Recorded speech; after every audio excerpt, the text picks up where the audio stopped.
Okay, praise the Lord. We'll start. In the name of the Father, and of the Son, and of the Holy Spirit. Amen. Thank you, Heavenly Father. Thank you, Jesus. Thank you, Holy Spirit, for this wonderful day. Thank you, Lord, for putting us the desire to log into Zoom, Facebook, and on YouTube to hear your word. Lord, as we all these days hearing your word, we started to practice the same thing in our life. Lord, as we studied and we are studying each day about the word of God.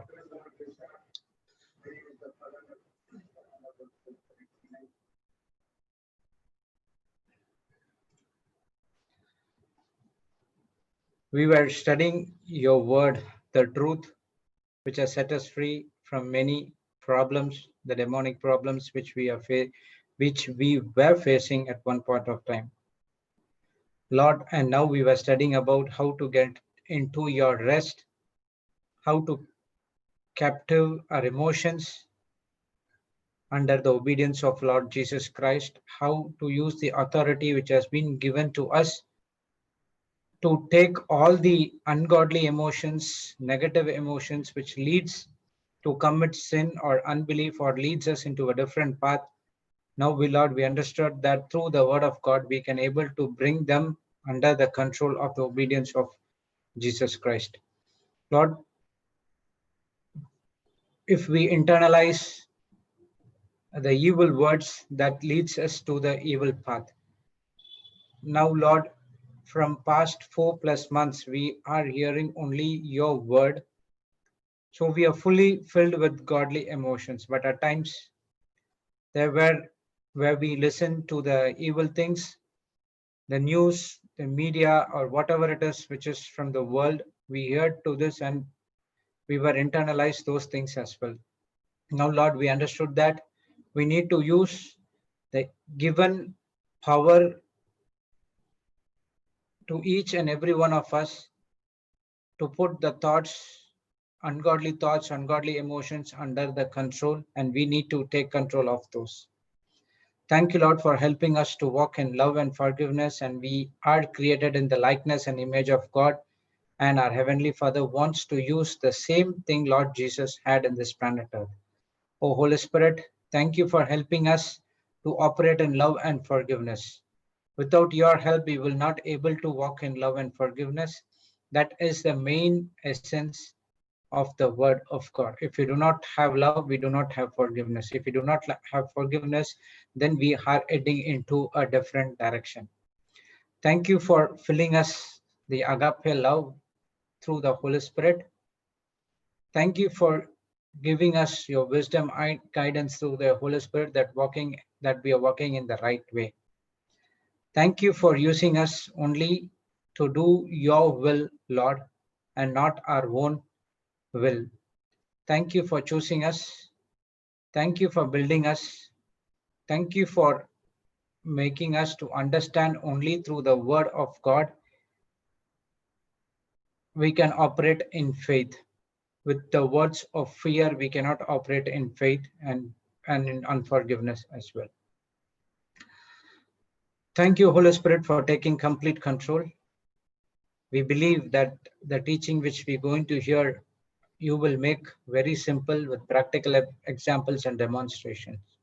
We thank you and we praise you in the glorious name of Jesus. Amen, amen, amen. Praise God. Welcome back, brothers and sisters, to the JCILM Global Revival School. So we were studying about how to control our emotions through the love and forgiveness which has been poured into us through the Holy Spirit, according to Romans 5:5. Praise God. So what kind of words we are receiving decides our imagination and thoughts. Praise God. So that's what we learned yesterday. We'll just have a quick revision. The words that we receive through our eyes and ears, they mold our thinking. Our thinking determines our emotions and feelings. Emotions and feelings determines our decisions. Decisions determines the actions. Actions determines the habit. Habit determines the character, and character determines the destination. We have learned how emotions direct us in a certain way. We can control our emotions by the power that God has given us. Praise God. So only through the words, what we see and what we hear, they mold our thinking. Praise God. We know that the words are the spiritual container. The words are connected to the spiritual world. Praise God. So your eyes can speak to you, your whatever, your ears can speak to you, because you are hearing something which is from the word of God. At the same time, you are also hearing something from the world. Praise God. At the same time, you can see good things, that the glory of God happening in your life, when you see the miracles, when the preachers demonstrate in the meetings and other things. At the same time, your eyes see something which you not see as well. So only through the eyes and ears, the words are framed into us, and it started to thinking. So godly thinking always helps you to get into the godly destination. That is the right destination. If we have ungodly thinking, then it goes to the destruction. You land into destruction. Praise God. So your thinking is the root cause of everything. From the words you get your thinking, from the thinking you have your emotions and feelings, from the emotions and feelings you make decisions, and once you make decision, now you put into action. So this is what where we struck up. So when we hear unwanted things or ungodly things, we make a decision and immediately we put into action without any doubt. But when it comes to the word of God, when we hear the word of God from day to night, and when we are making, we are hesitated to make decision and actions when it comes to word of God. But if it is not the word of God, it is easy for us to change, to take the action. But for when it comes to word of God, we are not taking it. Why? Because of those kind of torture or the pressure which has been put from the devil. That is the thought. Praise God. So it always starts from the thoughts, and feelings, emotions leads to decision, and when you decided, you make into actions, and your actions makes as an habit, and the habit changes into character, and character leads to the destination. Praise God. And we know that emotions control us, and it directs or it takes to a certain way. Whether it is a godly or ungodly, we are going to a certain way. If it is godly, we are heading to the godly way, and if it is ungodly, we are moving out to the ungodly way. Now the good thing is, we can control the emotions by the power that is given to us. Now we have the authority, we have the power, that the miraculous works of our Lord Jesus and our Heavenly Father, we can take control over the ungodly emotions which leads into a different directions. When you are ruled out by the godly emotions, we don't care about those things, because it is always good to your health. But if it is ungodly, when you decided that it is ungodly emotions, immediately take the authority, take the power which has been inside of you with the Holy Spirit, uproot that thought from your mind and get into the godly emotions. Praise God. So also we learn that emotions and feelings are not the same. Emotions are different, feelings are different. So every thought have an emotion. When something has happened in my childhood, if I'm not rehearsing it, it doesn't get deleted. If it has gone into our subconscious, only when the thought has come to conscious level, then I feel those emotions. So approximately, we know that the science says that we have about 30,000 thoughts, right? Praise God. So it might be higher or it might be lesser. Not sure, but on our average, we get 30,000 thoughts.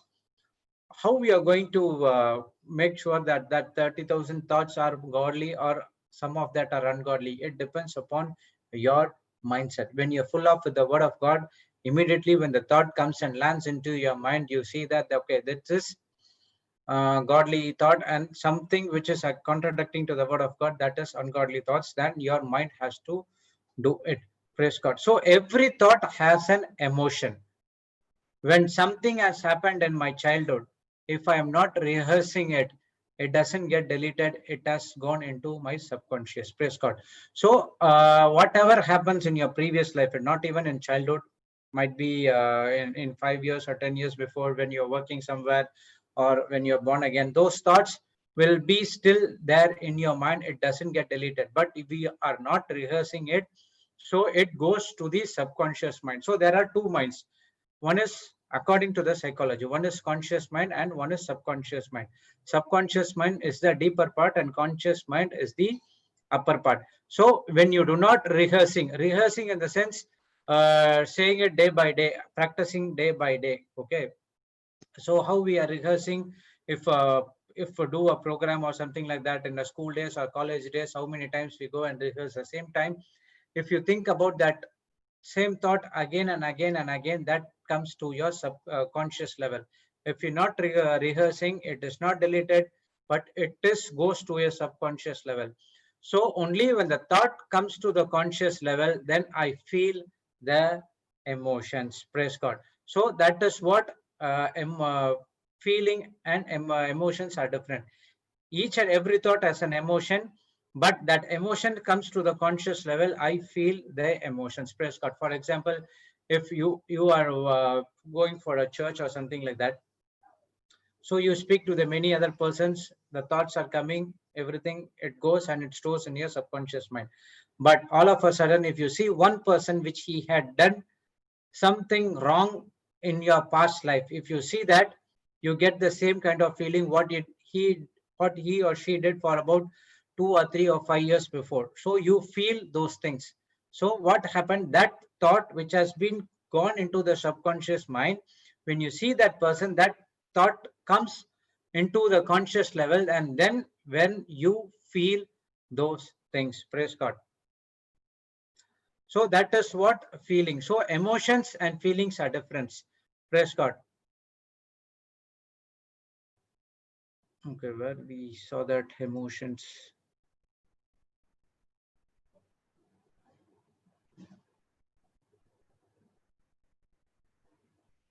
So only when the emotions comes into the conscious level, I feel it.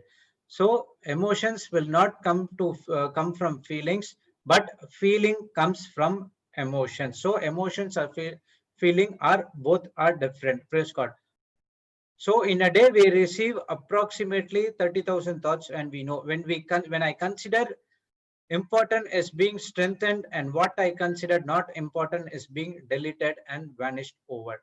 So those kind of thoughts, praise God. So what happens when you give importance to some of the thoughts, it gets strengthened. For example, only someone did something wrong, but many of the times we heard that only we think on the people who are did wrong things, that comes first into our thoughts. I don't know why is that. We need to check when Sister Jocelyn comes, according to the psychology. Why, when many of the times we only that good things is there, but it will not come to the conscious level. Only the wrong things come to the conscious level. Praise God. So I have this doubt and I have to clear that one. So when I considered important, that is being strengthened, and when I considered not important, that is being deleted. So even when you confess from the morning till evening, when you hear all the word of God strengthens you, and when you make that the word of God is important, that's been strengthened in your mind. That has been strengthened in your mind. But if it is not important, it is get deleted and is vanished over time. So it not get deleted on the first day. It will take some time, 2 or 3 days, and then slowly it get vanished. So every day when I have lot of thoughts, my brain is processing when I am sleeping. So when it is processing only when a person is sleeping. So all the whatever from morning till night, whatever the thoughts has been came into our mind, the mind is processing. So it it strengthens the important thing which you consider it as important, and it will doesn't vanish and it doesn't strengthen the things which are not important. Praise God. So suppressing thoughts, the thoughts are really affected me, and I have paid attention to it because it has been impacted me. I'm trying to delete it, but it's not changing the focus. I'm suppressing it. So we know that's what is suppressing is all about. We are putting the thoughts voluntarily under the control of the getting into the subconscious mind. Praise God. So that are the thoughts that really affected me, and I have paid attention to that. So if a person who did something wrong, hurt, rejection, what happens? You cannot able to forgive them because of the spirit of unforgiveness which is inside you, which you are not born again. So you, what you are doing is you are surpassing the thoughts. You're trying to delete it, but you think you're deleting it, but it never deleted. It is goes under your subconscious mind. And when you see that person, even after 10 or 15 years, that thought comes into the conscious level, then where you get the feeling about that person. Praise God. So the only remedy is to get into the word of God and to uproot it completely from our subconscious level. Only the word of God has that power, and no other weapons in this planet earth can able to get the thoughts deleted. So when I receive the words, I internalize it. The words are spiritual things. So the words are godly words, there are ungodly words. So how you are changing your thinking according to the godly words, that makes you to get into the godly destination. Praise God. So we learn that from Hebrews 11:3 that the world is framed with words, and there are things seen and things are seen. So we know that there is two worlds. One is the spiritual world and one is the natural world. So whatever you see in the natural world, first it gets manifested in the spiritual and then comes to the natural world. So again, it is framed through words. So the words are the spiritual containers. It contains the substance, spiritual substance, which is goes and tap into that according to that kingdom, and it gets manifested. Praise God. So 1 John 1 also we saw that initially the word was God, and then in 1 John 14 the word became flesh, and Hebrews 4:12 the word of God is full of power, energetic and active, and it pierces into it, differentiates our soul and body. So the word are the most powerful weapon which you are having within you. Praise God. So without the words, you will not be able to get anything. Even if you want something to get work in your life, you have to speak the godly words. But you have to be very conscious and vigilant about what kind of words you speak. If you speak something negative, then it is goes to the negative kingdom as well. Praise God. So words are the spiritual thing, and we need to be very careful in what type of words we are speaking. Praise God.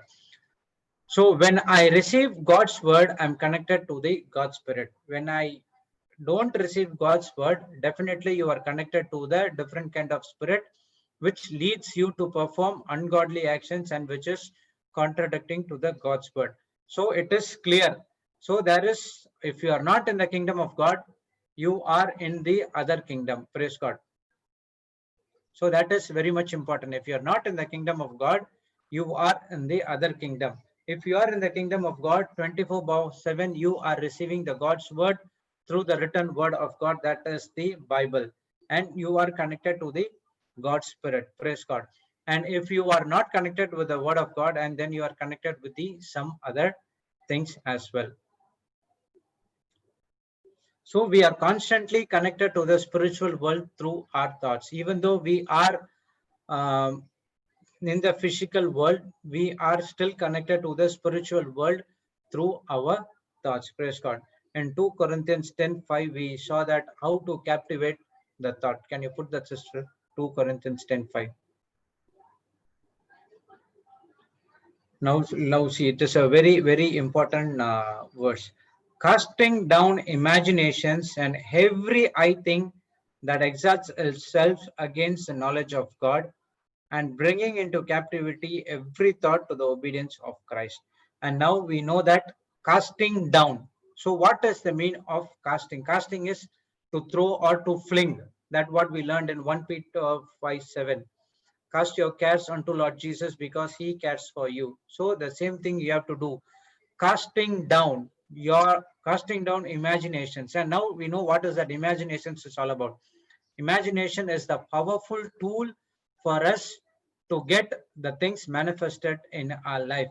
So when you are speaking the word of God, and then after that you are imagining that it has been come to pass, because when you believe, the Mark 11:23 says that you have to believe, and that you have received, then you shall have it. So how you will believe? Only by the imaginations you can believe that it has been happened. So that imagination is the very important tool in our Christian life. Casting down imaginations and every high thing that exalts itself against the knowledge of God. So whatever thing you think that it is high thing, you have to, that is against the knowledge of God. There is no high thing after that knowledge of God. So knowledge of God is the topmost priority. So there is no other high things in this planet Earth. If you think that something very high that exalts himself, it has to exalt himself against the knowledge of God. It has to bring into captivity every thought to the obedience of Christ. So that kind of imagination which makes you, that is most powerful, that is against the word of God, that needs to be bringing into captivity through the obedience of Christ. Captivity is something under control. That's what it says. Every thought, it has to be every thought, even it is a good or a bad. Only through the word of God you can able to find out which is good and which is bad. With your own strength, we cannot do that. That's the reason we need to understand the spiritual laws. So we need to bring every thought into captivity, obedience of the Christ. So thoughts are created by the words. We know that the words are the main important thing which plays a vital role in important role in our life. So words are the spiritual container. Praise God. So this is what this 2 Corinthians 10:5, 10:3, 10:3 to 10 chapter 3 and 5. It is a very, very important thing that we need to bring into captivity. I have to bring every thought into captivity. On whose captivity? On the Holy Spirit or the obedience of Christ. Praise God. Not under your captivity, because we know that we are not a match to the evil things in this planet Earth. Praise God. So when you see that in the Garden of Eden, even Adam and Eve received the words that lie from the Satan, and got connected to the demonic spirit, and they said that we are afraid. That is an indication that he connected to the demonic spirits. Praise God. So in 2 Timothy 1:7, we all read that God did not given us the spirit of fear, and he has given love, power, and sound mind. Only these things are from the Spirit of God. So if the fear, it is not from the Spirit of God, then it is from the kingdom of darkness, that is from the devil. So when you do something wrong, that's what the fear comes into picture. So how do you do wrong? Only through the thought. How the thought comes? Only for the words which you hear or the things which you see. Seeing your natural eyes and hearing your natural ears, that creates the thoughts. Praise God. 1 second. Okay. Praise God. So words determine our thinking. So the thing, only through the thoughts and your thinking, everything comes into this planet Earth, that where you get into your destination, whether it is a godly destination or ungodly destination. So we have a formula that God gave to Joshua in 1:8, that three things we need to do that to get connected to him. What is that? Joshua 1:8. One is, let your word of God do not depart from your mouth. Meditate it day and night and put into action. When you do these three things, then you are connected to the God, Spirit of God, all 24/7. Praise God. So when I go to sleep with the ungodly thoughts, I am having a fellowship with the demons. Praise God. So there is an example where Sister Jocelyn said, could you able to sleep if there is a snake in your room? So most of the answers were, no, I will not sleep unless and until the snake has been sent out or it has been casted away. The same thing, when you are sleeping with the ungodly thoughts, if you fight with someone or with your spouse how can you able to sleep? And if you are sleeping, you are not sleeping with the Spirit of God, you are sleeping with the demonic spirit. So that time you have to forgive, or you have to ask for forgiveness to your spouse, or for whosoever you have been committed, or whatever it is. Don't go to sleep with the ungodly thoughts. Praise God. If I have a fellowship with the demonic spirit, you will be restless in your sleep, and your mind only processes the ungodly thoughts, which is makes you think that that is very important. Praise God. So these words, fear, these things relates to brokenness, rejections, and it connected to the unforgiveness, because I cannot forgive the person who hurts me. So why you are sleeping with the ungodly thoughts, why you are sleeping with the negative emotions? Because of the unforgiveness. So the unforgiveness or leads you into brokenness, rejections, and you connected to a different spirit. Praise God. So if someone comes and hurt you, if someone comes against you, when you are full of the word of God, immediately what you have to do is you have to forgive them. You know that it is not the person who is coming against us, but it is only the evil spirit. Praise God. So we know that many of the causes of a sickness or disease are the demonic thoughts. Praise God. That is due to unforgiveness. So whenever I want to share an example, whenever I am counseling some other people or giving the word of God. So the first question I will ask this: do you have any unforgiveness to any of your people, or in your relatives or neighbors, whatever it is? Do you have any unforgiveness? So they said that no, I don't have any unforgiveness, something like that.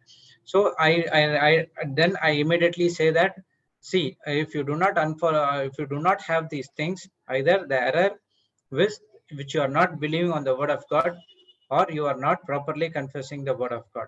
So they said that no, I believe in faith and everything. Then now why it is not working? Just think about, ask the help of the Holy Spirit, whether you come with the, whether do you have any unforgiveness against anyone. So they say no. So what I do is I'll just ask them to confess, thank you Jesus for filling me with your love, thank you Jesus for filling me with your love. After 5 minutes or 10 minutes, when they confess, they open that, yes brother, I have this kind of things against some of the person. So immediately the Spirit of God helped them to get into remembrance of them, that is they are operating in the unforgiveness for these kind of days with them. So that causes the main reason for our sickness, and it's only the demonic thoughts. Praise God. So if you have unforgiveness inside of your heart, that leads to brokenness, rejection, fear, and everything comes, that those things are all demonic thoughts. Praise God. So one thing we have to do is we need to forgive them. We need to learn to forgive them. If we learn to love unconditionally, that is forgiving them, we don't even have to pray for healing. Automatically our body is healed and restored. Praise God. So once the person understands that, okay, I have to forgive that, immediately within 5 or 10 minutes, they when they confess the word of God with the unconditional love, that they have been forgiven, and they have also forgiven everyone, immediately they see the healing and restoration in their heart, and they feel easy, and they are complete rest in their mind. So the people start with the calls with the cry, and after counseling and the word of God in share, they have been uh, going peacefully and with laughter and joy with the Lord. Praise God. So we need to we need to learn to love each and every person unconditionally. So that is the healing for your heart and mind and for your soul. Praise God. So sleeping is a time when my brain literally works on the thoughts. We learn that only when you are speaking, when you're sleeping, your mind processing the thoughts which you have heard from morning to evening. Praise God.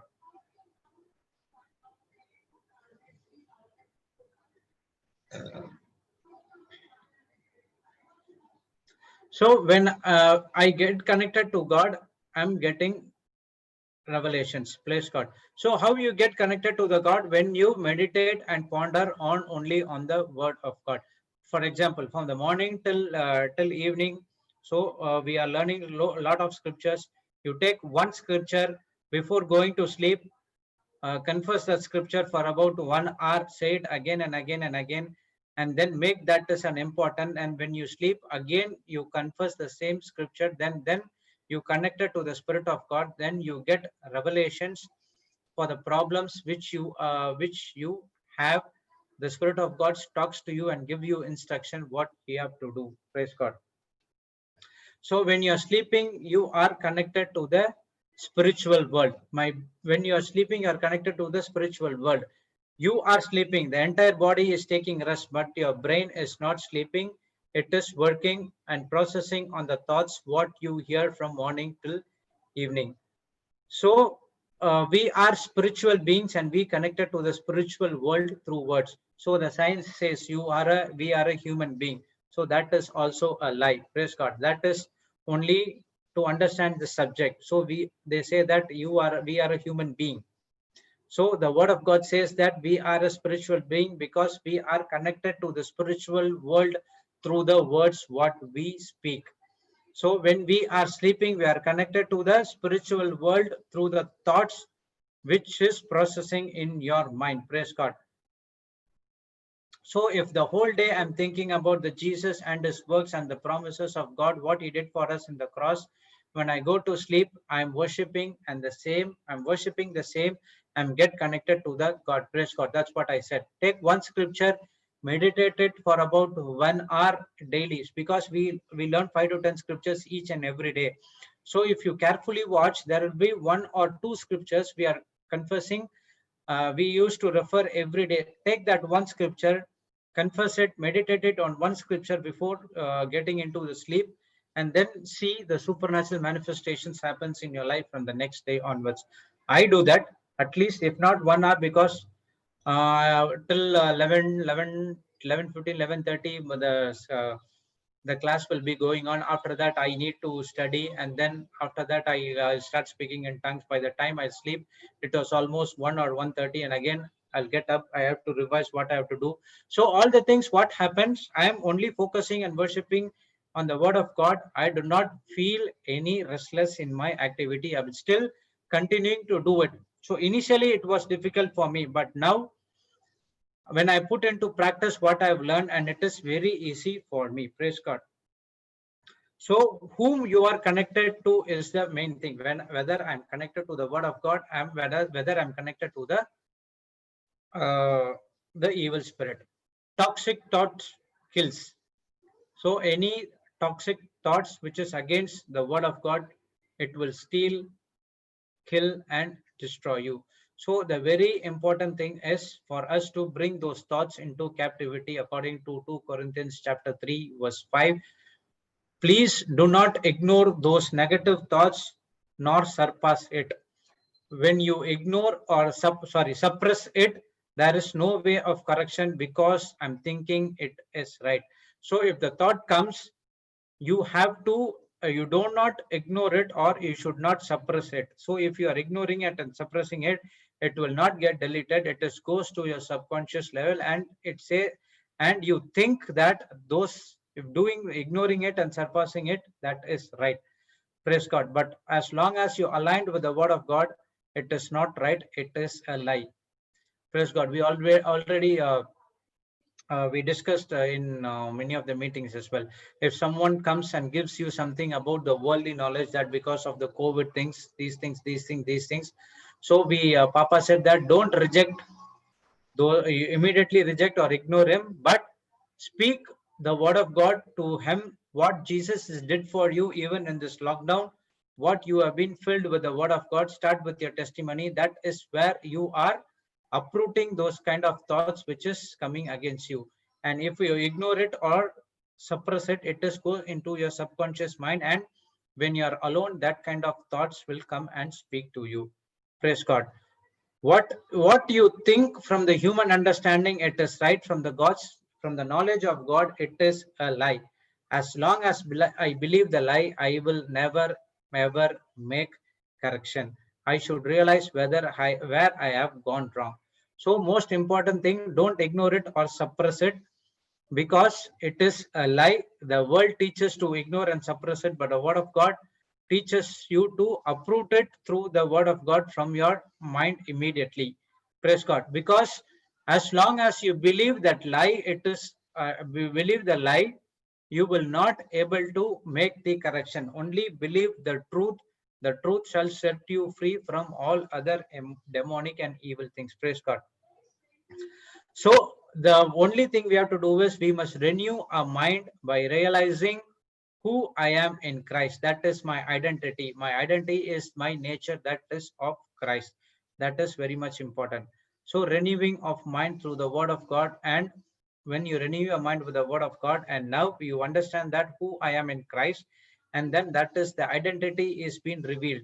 Now you have the righteousness, that is the nature of Christ which is inside of you. Praise God.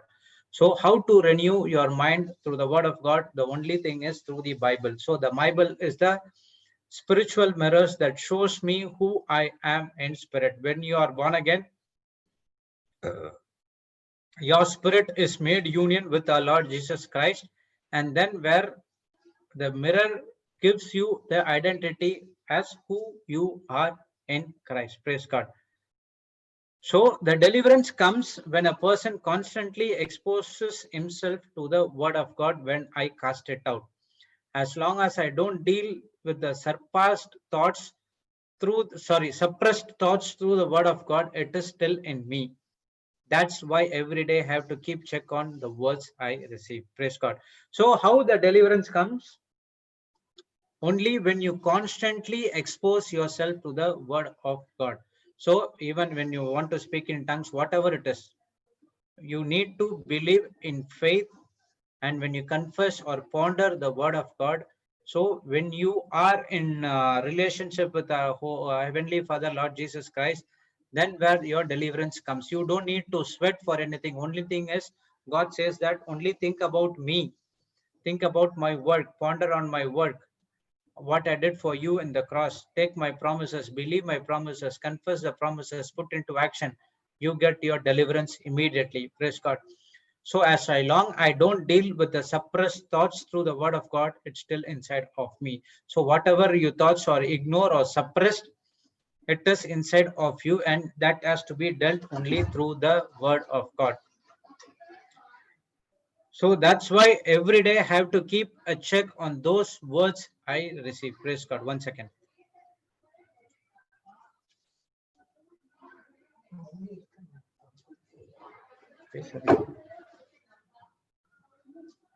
So what kind of words you receive, you need to keep a check on those things. Praise God. Why? Because I am a spiritual being. I'm connected to the spiritual world through the words. Praise God. Just a second.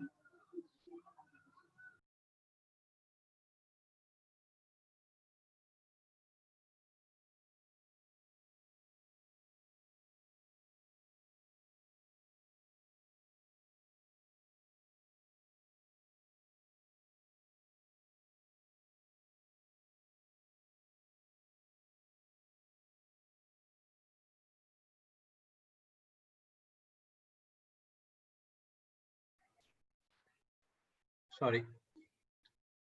Praise God. So we are connected to we are a spiritual being. We know that we are a spirit. We have a body. We have a soul, and we live in a house called body. Praise God. So because we are a spiritual being and we are connected to the spiritual world through the words what we receive. Praise God. So we get connected to God or the demons through the words. So what kind of words you are connected to, whether you are connected with the godly words or you are connected with the ungodly words. If you're connected with the word of God, you are always connected to the spirit of God. If you're connected to the ungodly words, you are connected to the evil spirits, that is the demons, which is always operating to pull down ourselves from the relationship with this God. So the sleep is the beautiful thing that God has created. It is the time where my brain is completely active and it is programming. So whatever morning till night, whatever you hear, so those thoughts get processing like a central processing unit in the computer. Praise God. It is processing again and again and again and again and again. And then where you sleep, your body is see how nicely the body God has created. So the entire body is rest, but the one only the organs are operating. Praise God. So even if the people who are depressed, they have the same kind of thing, but only thing is the thoughts comes even if they are even when they are awake as well. So the same processing goes again and again and again for 24/7 for the people who are in depression. So they for one thinking, a lot of thoughts comes into them. Praise God. We know that what Papa experienced when he said that if someone asks his name, there will be lot of thoughts coming and running into his mind. Praise God. So that is very much important in our life as well. So when I'm sleeping, my mind is processing thoughts, and thoughts are spirit. Our brain doesn't sleep. So the work of the brain is to process whatever the thoughts you are heard from morning to evening. So whatever you make that it is important, it strengthens, and whatever you think that that is don't need, it will be get deleted in future one point of time. Praise God.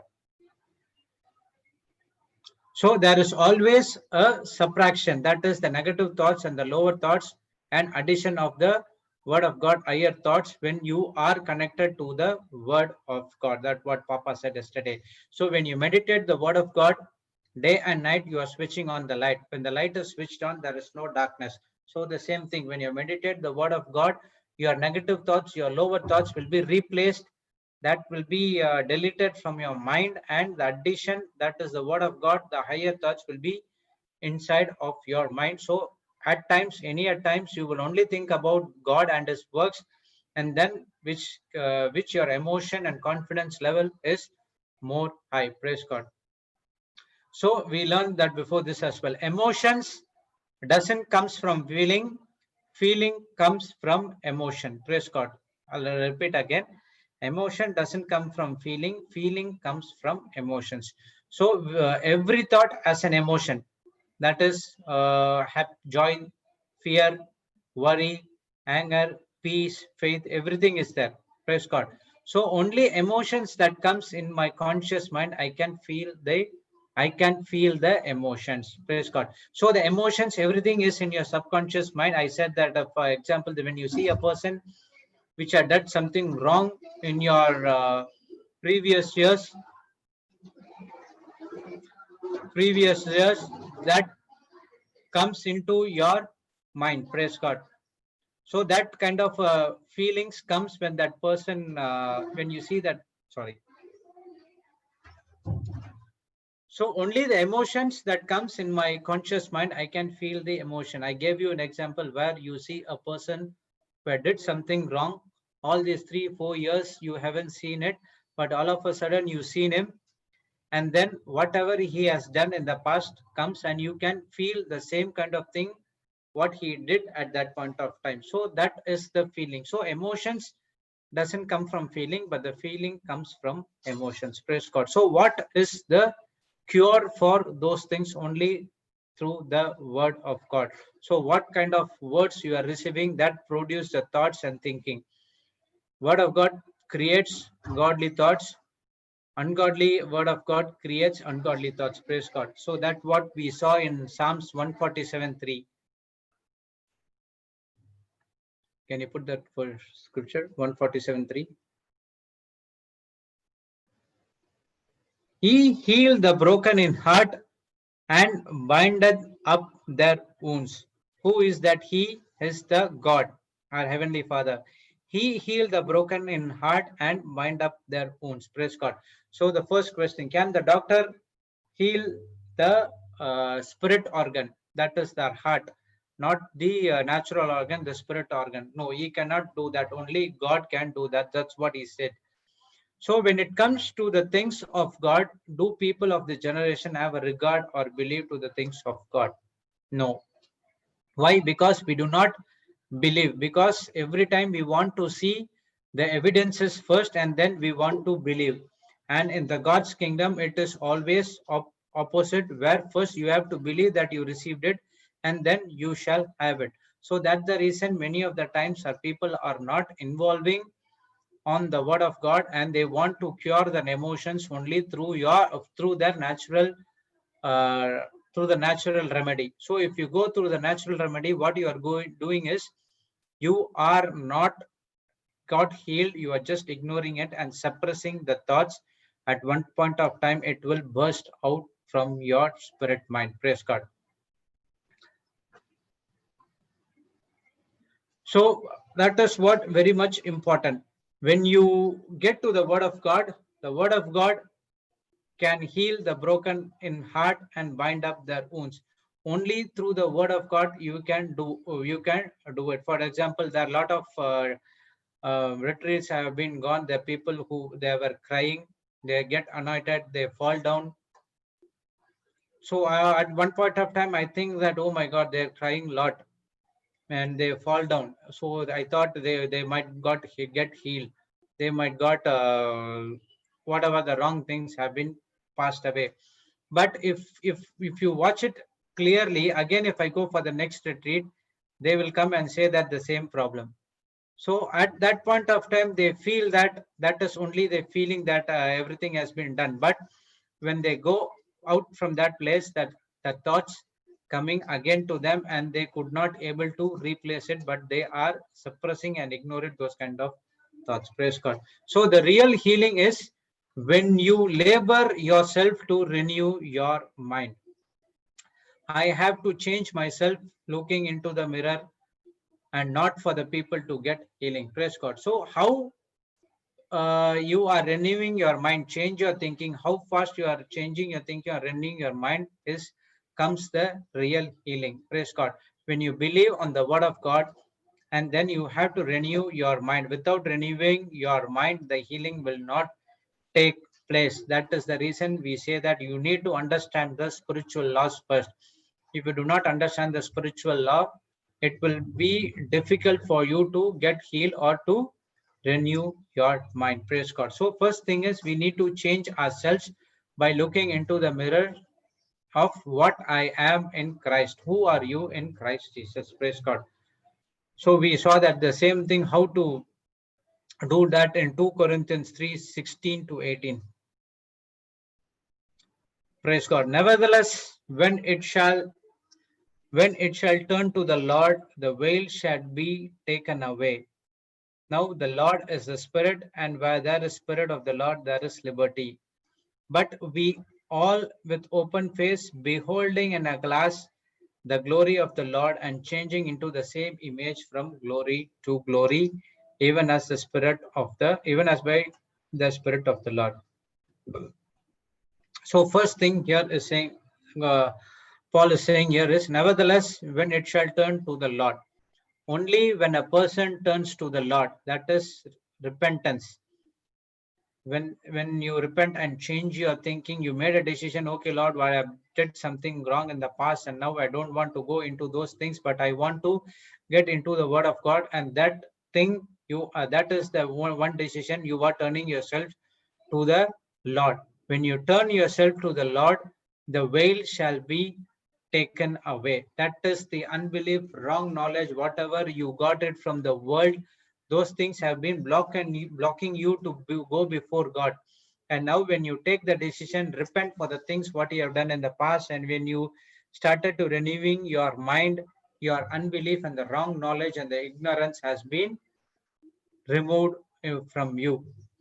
Praise God. So when you draw closer to God, the veil is removed. Your labor to enter into the relationship with God. So you need to take the first step to closer to God. And when you take the first step closer to God, then He takes the next step, then He will come close to you. So when you take the first step, immediately the veil is removed. That is the unbelief, fear, rejection, hurt, brokenness, whatever evil things which have been blocking you to get the blessings, it will be removed immediately when you start moving to closer to God. So our labor into enter into the relationship with God. When you have a perfect relationship with God, praise God, the God comes near you and gives you the instruction what you have to do. So we also, Papa gave an example about the people who are getting the skin tanned in Goa, forcing them to stay in the hot sun. Praise God. So in the same way, we also need to force ourselves to stay in the word of God and get tanned by the sun. That is SON. That is our Lord Jesus Christ. When you force yourself to stay in the word of God, and then your mind get tanned with the word of God. Praise God. So the first step is we need to move closer. And now verse 17. Now the Lord is the Spirit, and where is the Spirit of the Lord, there is liberty. God said, my words are spirit and there are life. In John 6:63, it said the same thing. So when you have the Holy Spirit, you have liberty which is inside of you. Only thing is we need to believe in the word. Speak it and it shall manifest in your life. Praise God. So when you have the Holy Spirit which is in you, when you operate according to the instruction of the Holy Spirit, when you believe that God's word are true, they are life, and when you believe and when you started to speak it and to meditate it and put into action, it manifests in your life, and where the Spirit of God start operating into you, and you would be get out of all captivity which has been captivated before. So liberty is the freedom. So wherever the Holy Spirit is, there is freedom from all bad things which have been done in the past. Praise God. So verse 18, that is important. When you look into the Bible, that is when we all with an open face beholding in the glass of the glory of the Lord. So our veil is removed, our unbelief, our wrong knowledge, ignorance, everything has been removed, and now we need to look into the Bible. For what? For the glory of the Lord. That is the supreme power and love. So now you get into the word of God, you see the word of God, we get into the spiritual mirror called Bible. There is a communication where you're changing taking place into the image of Jesus. So first step, you coming when you take a decision to come near to God, your veil is removed. Then the Holy Spirit which is in you started operating in you, and now when you look into the Bible and you see your identity in Christ, and when you do it again and again, confess it again and again, you are changing into the image of Jesus. How? Through the help of the Holy Spirit. So in the Bible, there is only, we can see only the glory of our Heavenly Father and glory of our Lord. So when you confess it and you believe it and putting into action, you are changing from the older image to the newer image. That is from the glory to glory. And you are putting the image of Jesus Christ, putting a new man inside of you. Praise God. And now the Spirit helps you to change your old nature to the new nature. Praise God. So now we understood the scripture and everything is everything is operating according to it. But the problem is we are using the Bible for operating for our own benefits instead of getting into the nature of Jesus Christ or getting into the image of Jesus Christ. What we are doing is we are operating in the spirit of mammon to always to benefit our own strength. Praise God. So we get changed when we change our words, our thinking, and our action. We get healed in the same way, not by crying, but only by changing. Praise God. So when our spirit becomes strong, when we feed our spirit with the word of God. So how these all things happens? Only through the help of the Holy Spirit. Praise God. So you can say that once I'm born again and now my spirit is sealed with the Lord Jesus Christ and I don't need to worry about anything. Your spirit is sealed with Jesus Christ, but your spirit has to be stronger. For your spirit has to be stronger, you have to feed the spirit with the word of God, so that your spirit renew, the spirit passing the word of God to your soul mind, which is the renewal happens. Praise God. So it is very much important for us to feed our Holy Spirit, feed our spirit with the word of God. So we cannot live, this what Papa gave the notes yesterday. We cannot live joyful lives without the wounded spirit. Praise God. If a person who is hurt, rejected, wounded by some other people, he cannot have a joyful life, because he always thinks about himself, that what someone had done to him. So when our spirit are wounded, we cannot access to God's blessing very well, because we cannot release our faith to receive what God has available to us. So because of the wounded spirits, we will not be joyful. Our spirits get wounded and we cannot access to God's blessing, because we have a veil in front of us. That is the unbelief and what we learned. Unbelief and wrong knowledge, which has been captivated by the evil spirit. Praise God. Because you are considering only about yourself. You are self-centeredness, and you are operating in the selfishness. So that's the reason you would not able to get the God's blessing. So what you have to do, you have to get into the word of God. That's what we learned. 4 things. Praise God. First thing is, you need to bless that curse you. Pray for the people who despite you. What are the 4 things we learned in Colossians? 1 second, I'll just take that.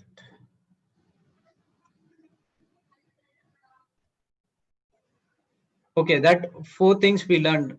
We need to do that one. So when you respond to the word of God, when you take the word of God, meditate the word of God, and when you operate in love and forgiveness, praise God, and then you are not thinking about your own self, but we need to think about others, then where you see your manifestation in your life. Praise God. As long as you are thinking about yourself, you cannot operate by faith, because your wounded spirit cannot forgive. So with your wounded spirit, that is, the wounded spirit is always from the evil things. So it is operating inside of you. So you will not be able to forgive anyone who came against you. Praise God. So when we are hurt, our mind is full of negative thoughts. Praise God. So when you are out negative thoughts inside of you, you are ignoring it and you are suppressing it, which is inside your subconscious, and you are not allowing the word of God to operate inside of you, but you are trying to be perfect by doing self-effort things, that is doing in the natural way. Only thing is, you need to, the only healing can be done only when you get into the word of God, without the self-effort, but only the God's effort. Praise God. So there's a difference between the self-effort and receiving by faith. Self-effort is working hard day and night and not sure if he can get it or not. Receiving by faith, laboring to speak our faith and calling for things to come, which is already available in the spiritual. So when a person is trying to remove that negative thoughts through a self-effort, working hard day and night, what they are doing it, they are ignoring it and they are suppressing it, and they are in the doubtless mode, whether they do not know whether it will come to pass or not. But a person who is activating receiving by faith, he says that he is laboring to speak his faith through the mouth and calling things from the unseen to the seen. Praise God. So the problem is the wounded spirit. So the wounded spirit is the serious problem in our life. It is always God's will for us to be delivered from hurt. And it is always the devil's will to be for us not to get delivered from hurt, always to stay in the brokenness, rejection, all other evil things, so that you would think about only yourself. Praise God. A person gets delivered the moment he believes and he delivered. I'll repeat again. It is God's will for us to get delivered from our all hurt. We heard that God wants to prosper in each and every area of our life. That is spirit, soul, and body. Praise God. So the person gets delivered the moment he believes he gets delivered.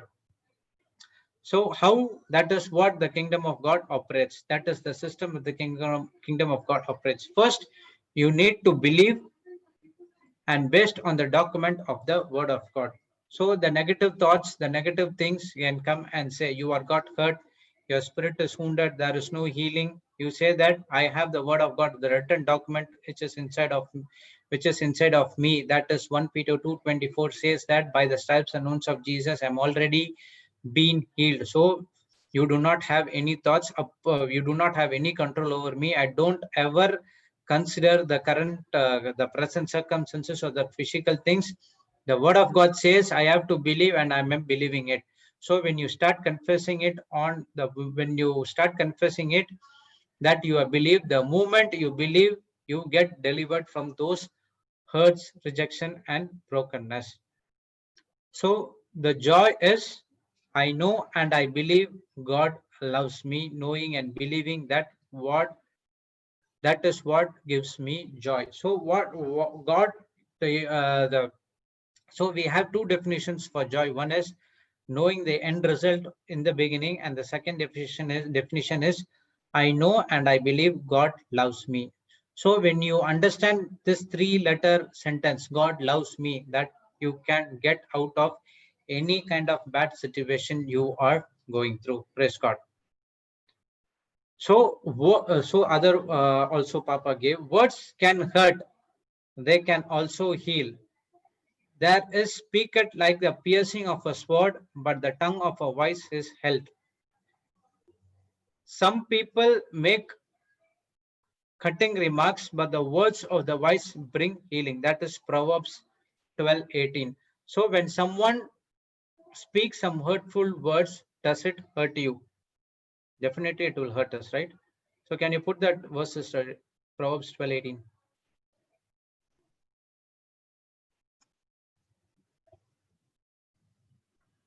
There is that speaketh like a piercing of a sword, but the tongue of a wise is health.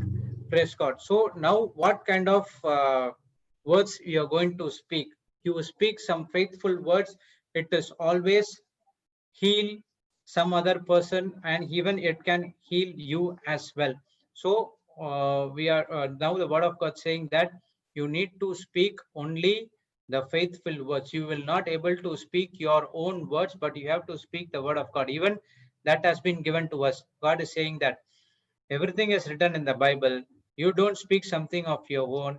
If you have any problems, get into the Bible, get the word according to your situation, and you speak it, and then brings your healing. But what we are doing is we are trying to get things doing of our own will. Praise God. So only when you get into the word of God, the words of the faithful words can only heal you as others as well. At the same thing, if you speak ungodly words, something which is from the world, it is always hurts other people as well. So you have to be careful about what you are speaking. Praise God. So why the devil is coming against us each and every time? We know that the devil tries to uproot you when you are small. So we saw an example about to cut a mango tree which is 1 year, it is easy to break, or the tree with the 10 years old is easy to cut. One thing is only the tree which is 1 year, because the root will not strong, the branches will be tender, and it will be so small, and it will easy for us to cut it. But it is difficult for us to cut the tree which is 10 years old, because it has been rooted, everything, it has been nourished, it got the sap, and everything has been done. So the same way the devil tries to cut us at the beginning stage itself by speaking ungodly emotions, by speaking negative thoughts, which can operate in our mind as well.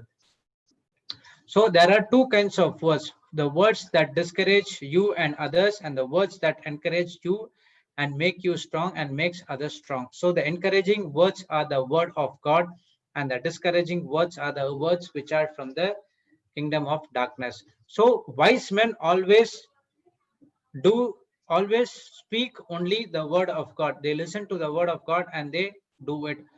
God is saying that always be a doer of the word of God. Don't speak something which is of your own strength. Don't blabber something which is of your own strength, but only speak with sober and vigilant only the word of God. Praise God.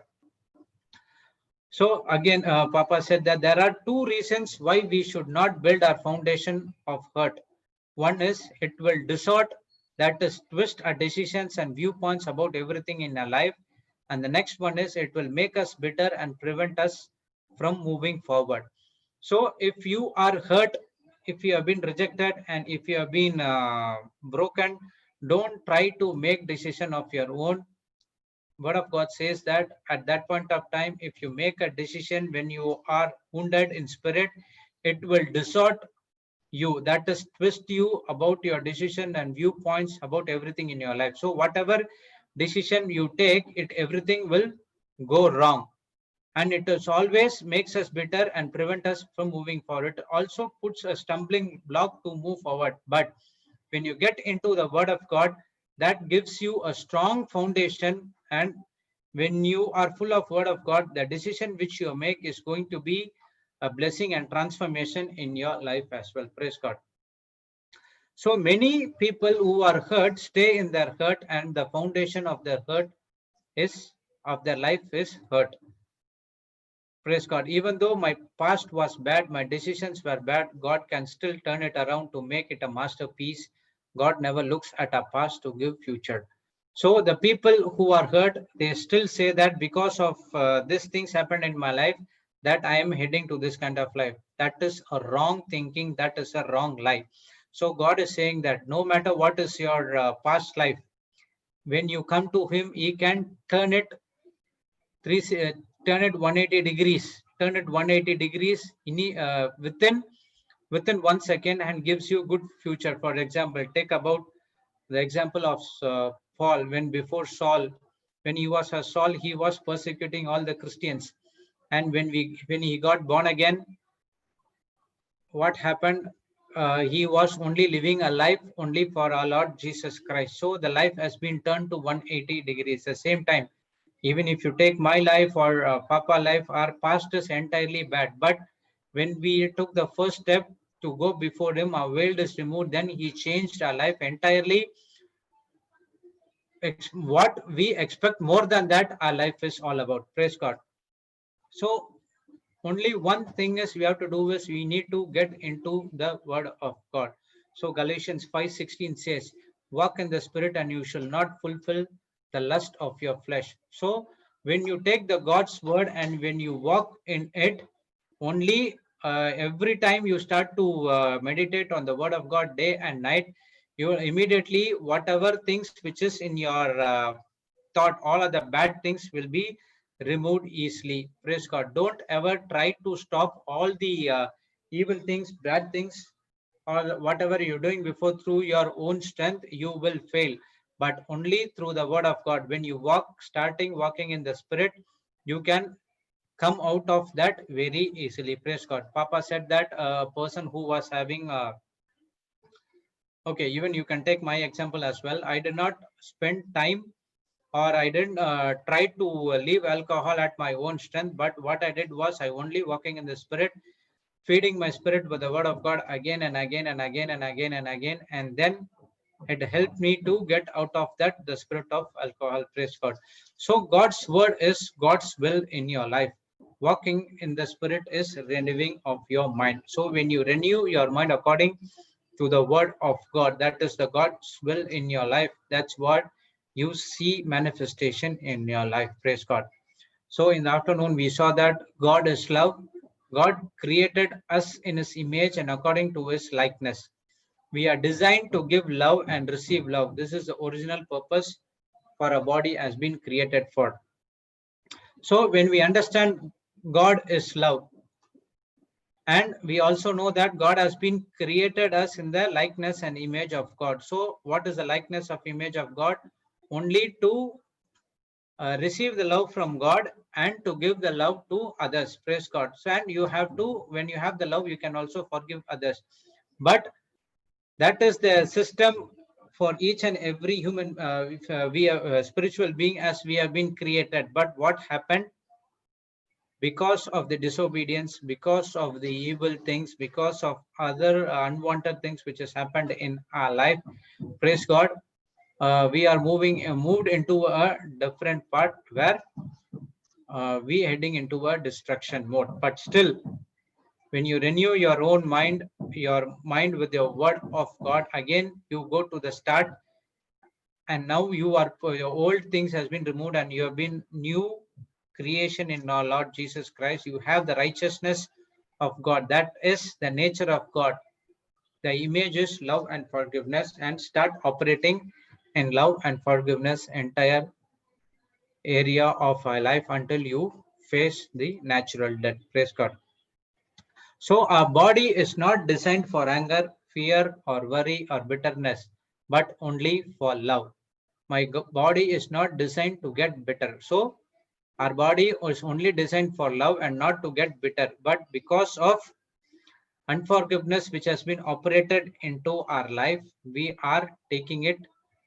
Uh, we should not allow those things to come into our life. But because of the unforgiveness, we allowed those evil things to operate in our life as well. So many a times when we forgive, we think that we have done something good for the other person. Praise God. Actually, when I forgive, I'm doing good for myself, because unforgiveness is a poison and is a demonic spirit. So when you forgive some people, you think that you are doing good for other person. But the word of God teaches us that the unforgiveness is a poison, as a demonic spirit. And when you forgive, you are doing good things for your own. When I am in unforgiveness, I'm damaging my own brain and my own body. I am releasing myself when I forgive. Healing takes place in our body when we walk in forgiveness. So forgiveness is the main thing. If you do not have love, you do not have forgiveness. So when you operating in unforgiveness, you are damaging your own spirit, soul and body. Soul and body. That is your soul, mind, to create damaging and to create lot of disease, physical things, changes in your body as well. So when you operate in forgiveness, you are releasing. That is your self-healing. The deliverance from all the negative things can be done only when you operate in forgiveness. So healing takes place in our body when we forgive others and when we operate in forgiveness. Praise God. So we will see next teachings in the lunch break. Praise God. You can start. Praise God. Praise the Lord. Thank you, Jesus. Praise the Lord. Hallelujah. Praise the Lord. Thank you, Jesus. Hallelujah. Praise the Lord. Okay. We'll start with a small prayer. Thank you, Yes. Jesus. Thank you, Father. Thank you, Lord. Thank you, Holy Spirit. Lord, we thank you for this day you have given us. Yes, Lord, no matter what we are going through, no matter what is the situation, no matter what is the circumstance, no matter what kind of rejection or pain I'm going through, I make this decision to praise you, to thank you, to rejoice because you're a good God and you love me and you're working all things together for good for those who love you. Thank you, Jesus. We love you, Lord. You take complete control of this day. Holy Spirit, every problem that we go through, your solution, you have given us the solution. And the solution is in your word, your spirit.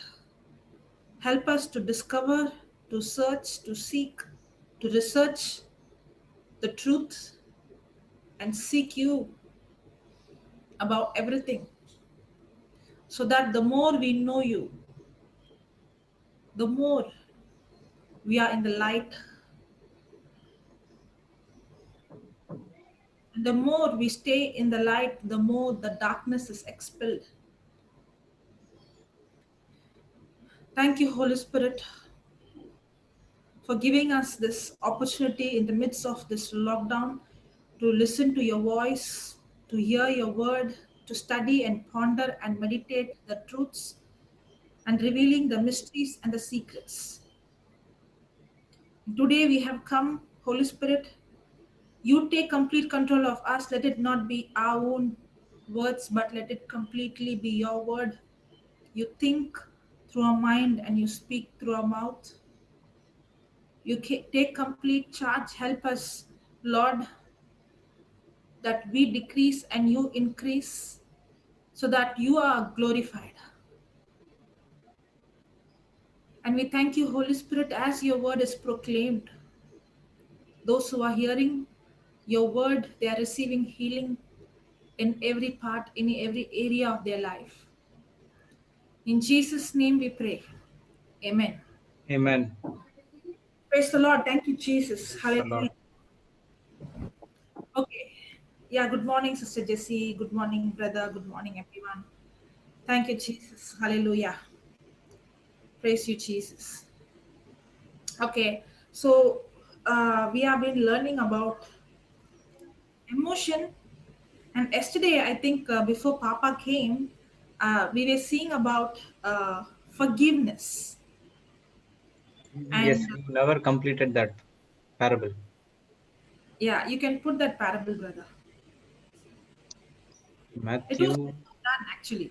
Yeah. Hmm? Yeah, but you can put it. We can recap it. Matthew 18. I didn't share. Okay. 21, I think. From 21 it starts, I think. But we saw 21, 22.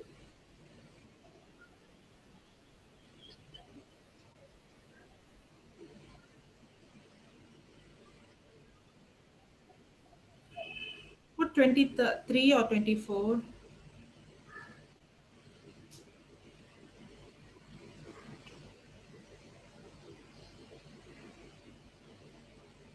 Okay. Okay, 26. Okay. The servant therefore fell down and worshipped him, saying, Lord, have patience with me, and I will pay thee all. Then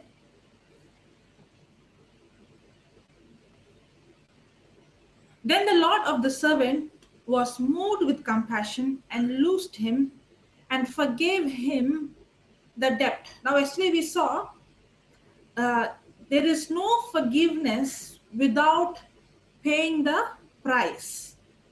Yes. God did not just say, okay, I have forgiven you. No, because when I say forgive means somebody has stolen something from me and they owe me something. Yes. And there is always a price that has to be paid. Forgiveness is not free. Forgiveness is not fair. Forgiveness is unfair. Unfair means what? The one who forgives has to pay the price. That is forgiveness. Now, usually, in a marriage or in any relationship, the problem comes is, he can do anything he wants. He will do all the wrong things, and I have to do all the loving, or she has to do all the wrong things. She has done all the abusing, the cheating, the abusing, all those things, hurts, the lying, all the bad things, and I have to do all the good thing. How it is fair? Forgiveness is not fair, because if forgiveness was fair, then you and I will not be, we won't receive forgiveness at all. Yes. If Jesus has forgiven us and he said that you are not found guilty and we are justified, justified means just as if we have not Yes, sinned. miss. Yes, means the one who forgave us paid the price for us. That's what compassion do. So when Jesus had compassion, When we have compassion, what we do, when we love someone, um, uh, when, for example, a mother, okay, when the son or a daughter does some mistake, okay, the mother would not take it, the mother will not tell anybody, will hide the mistake, yes or no? Yes. But the same mother who doesn't like the neighbor, who gets some news about the neighbor's son, will she keep it for herself? You will tell. Especially the neighbor whom she doesn't like. Yes. She will boast about the neighbors. Boast means she will go, not boast, but she'll go and tell Yeah. everyone about what he did. Now, why is that? Because when you love someone, you want to cover up that person. Even though the person has done mistake, you want to cover because you love. Now, because God has compassion over us, He loved us, He can't just cover our sins or blot out our sins, but there is a price that has to be paid. Without paying a price, there is no forgiveness. Praise God. Then the Lord of the servant got moved with compassion and loosed him and forgave him the debt, means he paid the price. Price. Yeah, then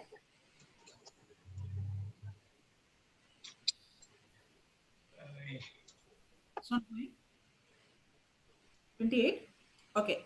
But the same servant went out and found one of his fellow servant which owed him 100 pence. And he laid hands on him and took him by the throat, saying, Pay me that thou owest. What you owe to me, you Give have to it. pay that. I'm not going to spare you. I'm not going to leave you. How can you do that to me? Mm. Now, this is exactly what happens to us. We, when somebody has done something, we are so angry because we question, how can she do this to me? How can he do this to me? It can be years and years and years and years ago. Until now, we are angry on that person because how can he betray me? How can she do this to me? How can she treat me like this? And the anger is there inside. But it's what that person has done, even though it might be so torturous and it can be a cruel act, but what that person has done to you is only compared to the 100 pence. Mm. It's only compared to 100 pence, because what God has done to me is thousand thousand cents, thousand 10,000. 10,000 10,000. 10,000 talents. Mm. So what God has done to me and what I have to offer to someone is no, 100. 1%. not even a percent, I would say. And when we, Cannot compare. what brother? Cannot compare. Cannot compare. And when we are holding on that, when we are not forgiving someone, brother, have you heard this? I need justice. Yeah. Yes. Yes. Many people think that when I pray, when I have asked this question in many places, how many of you believe that you need justice? Even those who are in the church, they lift their hand and they say, yes, I want justice. I'm asking God for justice for a long time. I want justice in this matter. I'm praying and I believe God will give back to them. God will, I want, there is a revenge, and they believe it is right from their side to have revenge. Mm. If Yes. I'm going to go and pray for justice, if God is going to answer me, be very careful. If you're going to pray for justice, you will end up in hell. What if this servant is going to ask for justice? Did he go to the king and say, I want justice, or did he go and fell down on his feet and said, have mercy?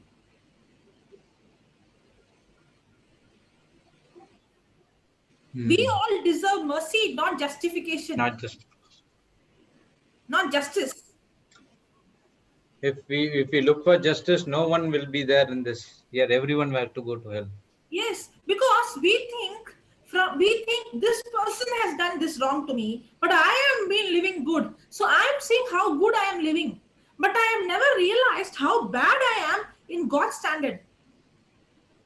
I'm comparing myself. I'm not like her. I'm not like him. I did not do adultery. I did not do this sin. I did not do that sin. I did not live like that. I'm not a bad man. I do not. And we want to compare ourselves to others, and we want to put others down to exalt us, and we want to think that I am so and so holy, holy, or I am Miss Perfect, or I'm Mr. Perfect.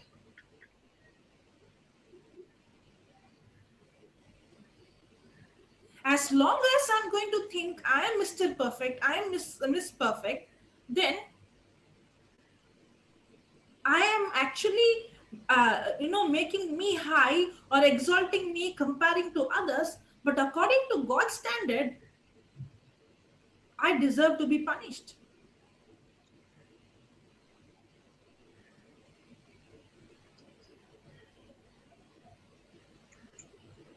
Praise God.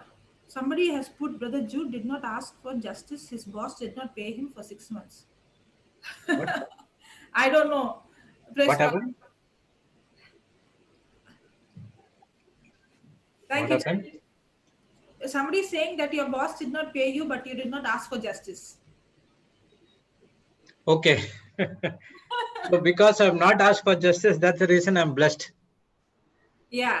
Praise God. Because your source is not from a man, but our source is from God.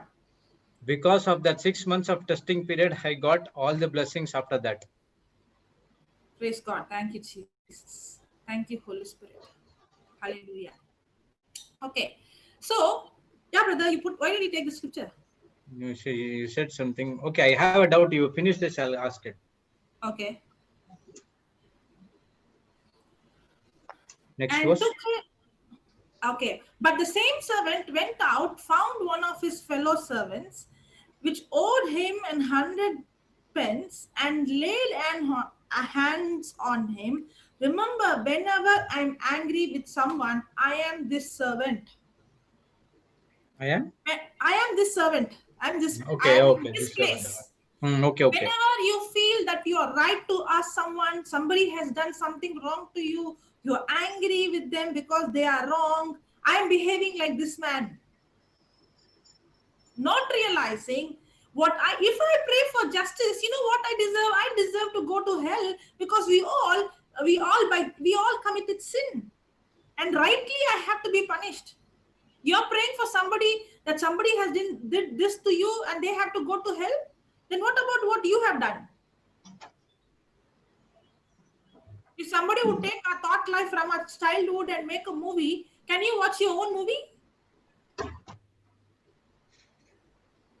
No.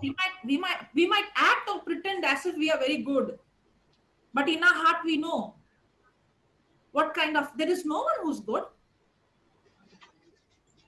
If I think about what God has done to me, now is it easy for me to forgive someone else? Yes, because I'm not giving you what I have, what I deserve, what I have, but I'm giving you the forgiveness I received freely. So because I received freely, I can give you freely. Remember, when I am forgiving, I am paying the price, not the one. Forgiveness is not for sale. I am paying the price. That means you have damaged something, you caused something in my life, and I'm ready to take the consequences and let you go. Just like how Jesus paid the price by he taking the consequences of my sin, he became a substitute on my place. Now, when I'm saying I become the consequences, I am not I am becoming the substitute. Actually, I am not becoming the substitute. Jesus became a substitute, just like how he became a substitute for me. That means now I don't need to pay. He paid it for me. Wow. All that I have to do is to give what I receive. Amen. Yes. And he laid hands on him and took him by the throat, saying, Pay me that thou owest. Then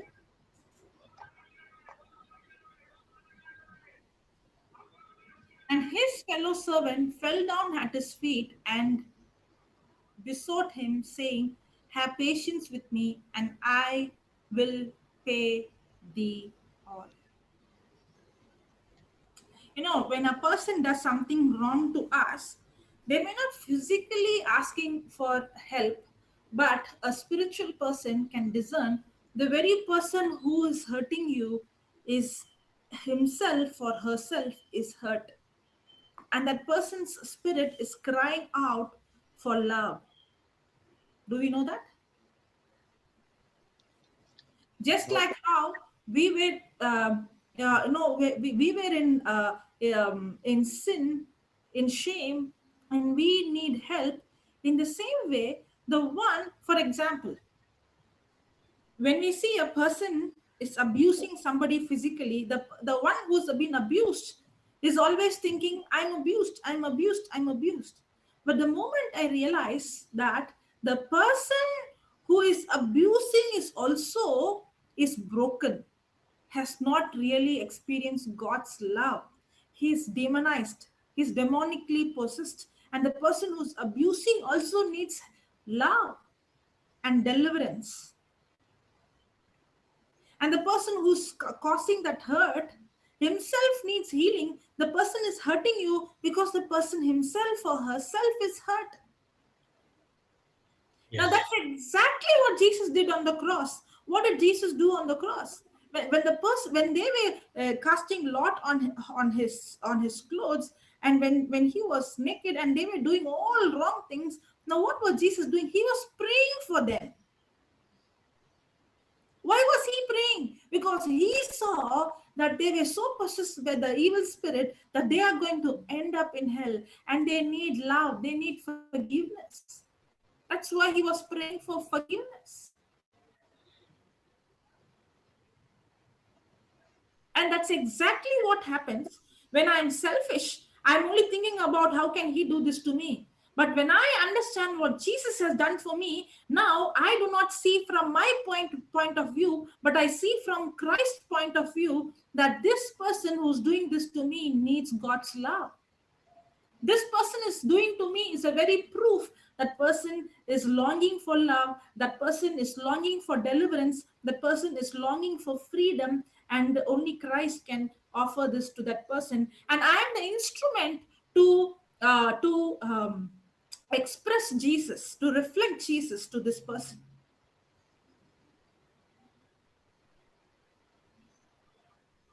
Praise God. Praise Lord. That's forgiveness. When that forgiveness is, it's something beautiful, because now you can see the other side.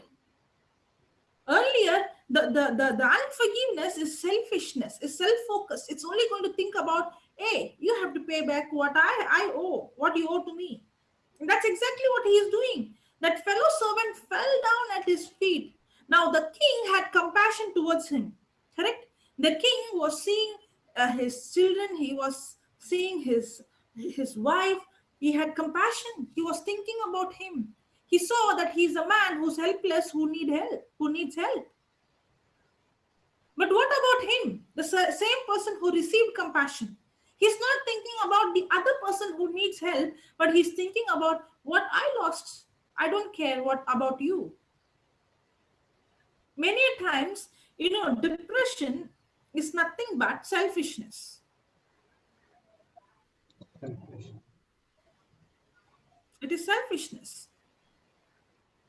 As long as a person is going to keep on thinking on what has happened to me and who did what to me, and the very tool of the devil is to change our focus from what Jesus has done to us to what others have done to us.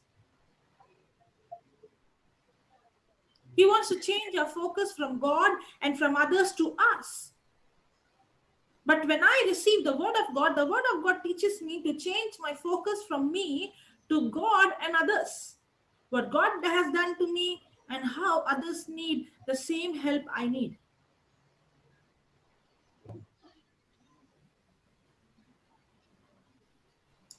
Praise God. Praise God. Thank you, Jesus. Hallelujah. And Hallelujah. I remember there is a famous female preacher. She was abused and sexually abused by her own father when she was a child. She used to say that every week she was raped by her own biological, by her own father. Father. And at the age of 16, she has to leave her house. Okay. And she had gone, psychologically, a person who's been abused, and that too, in the at childhood, psychologically a person cannot come out. The person has to be, the person will be, the person who has gone through such trauma at the childhood will develop various personality disorders, multiple personality disorder. That's what psychology says, but that's not the truth. She's one of the most powerful women who's taking the gospel. And not only that, when her father was very old, the Lord told her to go and take care of him. And she went and she did that. And you know what happened? Her father, who was raping her when she was small, every week, at the end of his life, when the same daughter came with the love, because it's not now her, the very girl who had anger towards her father, now the very girl has come to take care of the father at his old age. You know what happened? The father gave his life to Jesus. Praise God. Praise God. On the other day, I was hearing a testimony. A man who killed, a lady's husband. She goes and she talks to the one who murdered. She goes and she speaks. I'm not angry with you. Jesus loves you. And when that man who murdered her husband, was so thrilled and shocked to see how can she come and forgive me. And he gave his life to Jesus, and she calls him her son, and they go and give their testimony to different parts of the world. And she goes with him when he preaches and calls him her son. Now just imagine what forgiveness can do. As long as I'm going to hold unforgiveness, I'm destroying myself, and I'm blocking the love of Jesus to flow through me to others.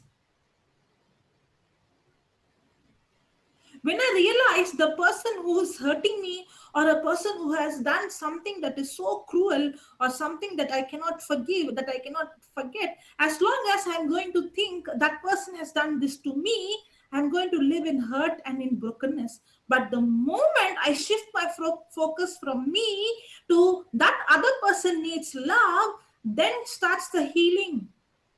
Because God did not design us to live selfish. God did not design us to live self-centered. God did not design us to be self-focused, because God designed us in his image and his likeness. And God's image and God's likeness is to not be self-centered or selfish. But God's image and likeness is to be selfless.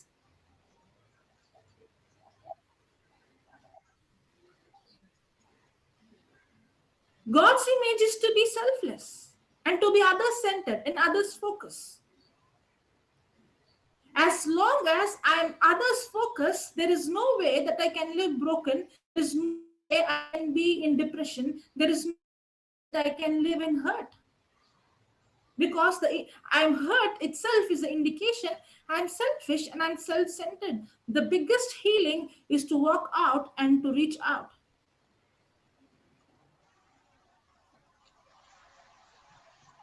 Nobody can be in depression when I'm going to reach and think about others.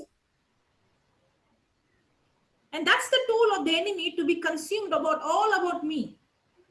How pity you are. Yeah. Pity party. Even I have been into that pity party many times.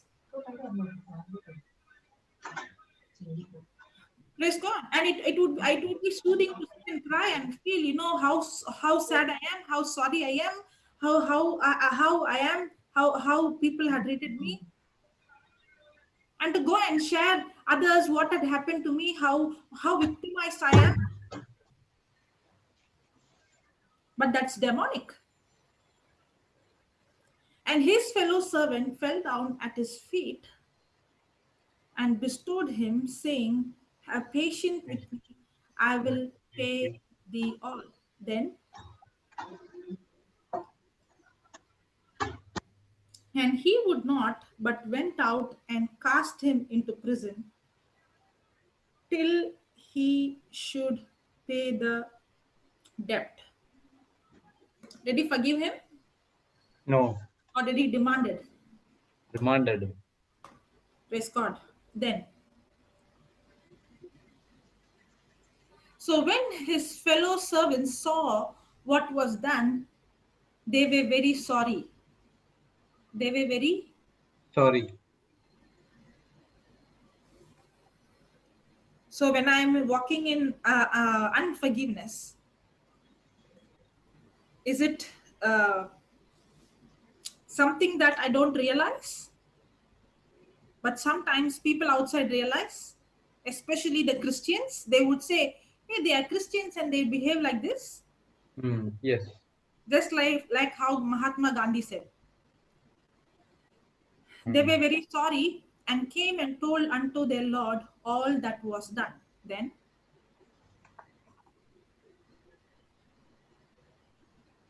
and then his Lord, after he had called him, said unto him, O thou wicked servant, I forgave thee all that debt because thou Desired. desired me. Then, should not thou also have compassion on the fellow servant, even as I had pity on thee? This is exactly what the Lord is speaking to us. Are you not supposed to give others what I have given you? Are you not supposed to have compassion on your fellow servant?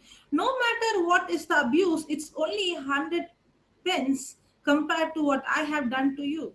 It's only 1%. If I have shown you so much compassion and love, can't you give from that love a little percent? Praise God. Praise the Lord. Okay, brother. Praise God. Okay, the next. Okay, and his Lord was wroth and delivered him to the tormentors till he should pay all that was due unto him. Praise God. Can he pay it back? Never. No. Okay, you can remove, brother. So, what is your question? My question is, If I want justification, then we all justify to receive torment and punishment. Praise God. Yes, brother. What is your question? see, when we see people, even though they do good to us, that one point of time they might have did bad, or they might have not heard us. But when we see them, why that only the bad things are coming into our mind, but why not the good things? That because that was the old nature. That's not a new nature. Okay.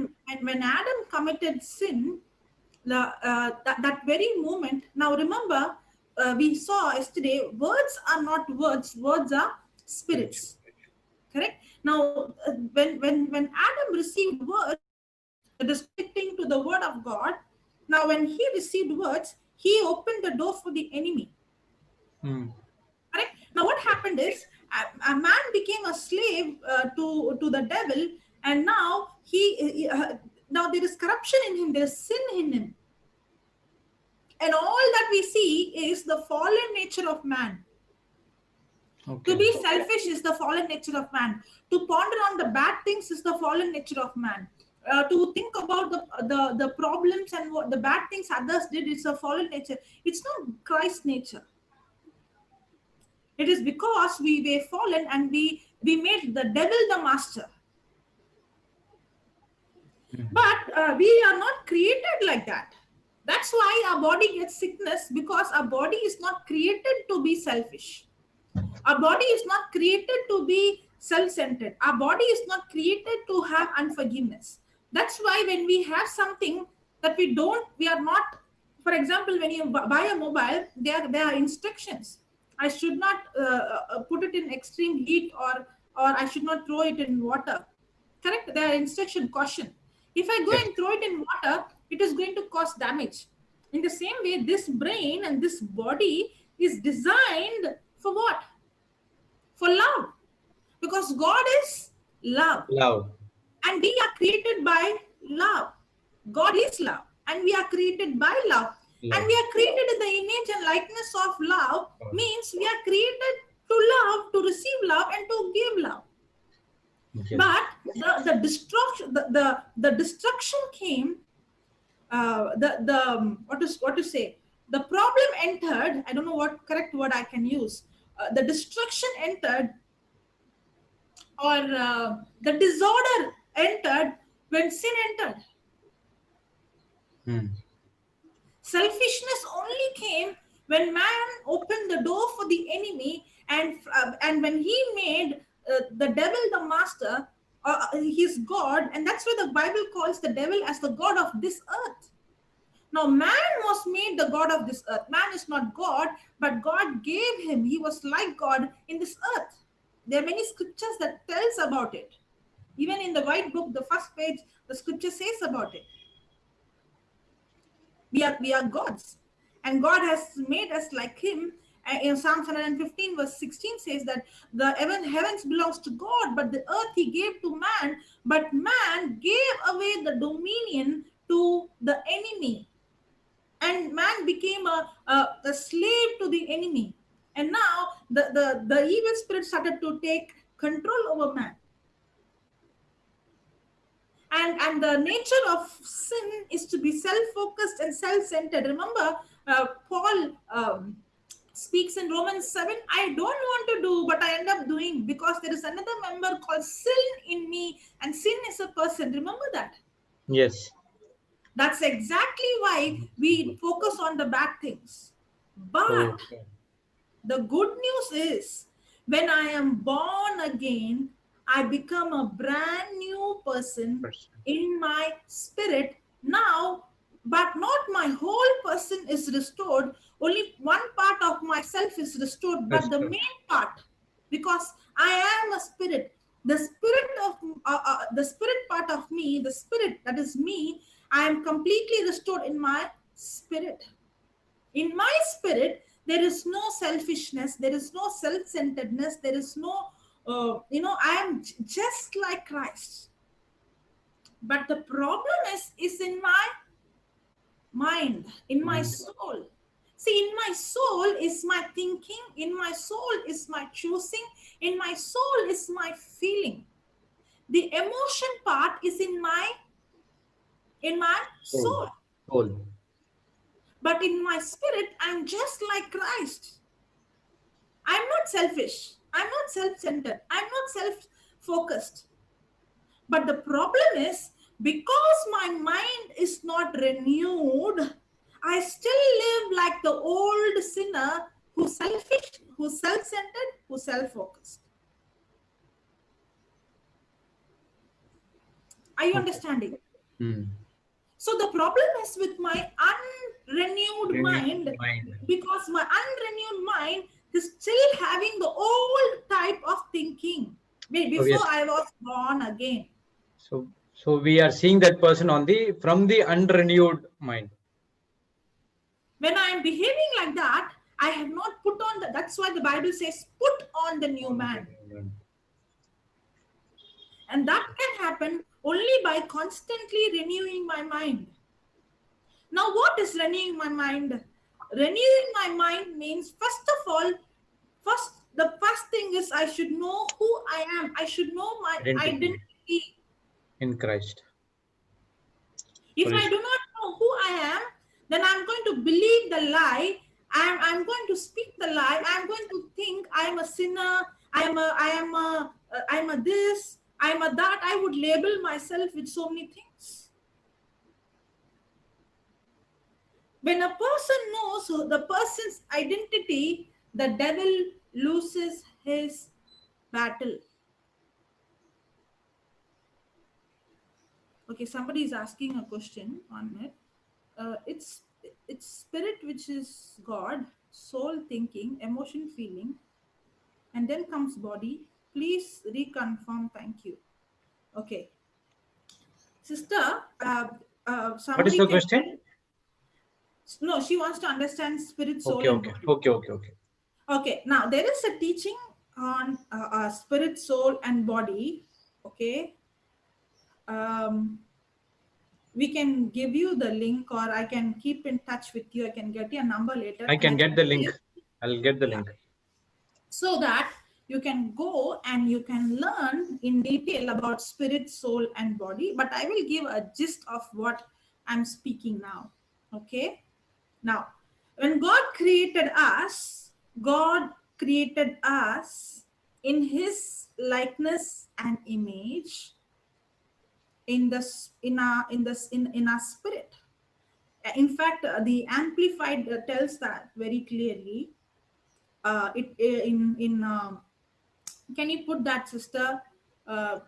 Galatians, Genesis chapter 1, verse 26 in Amplified.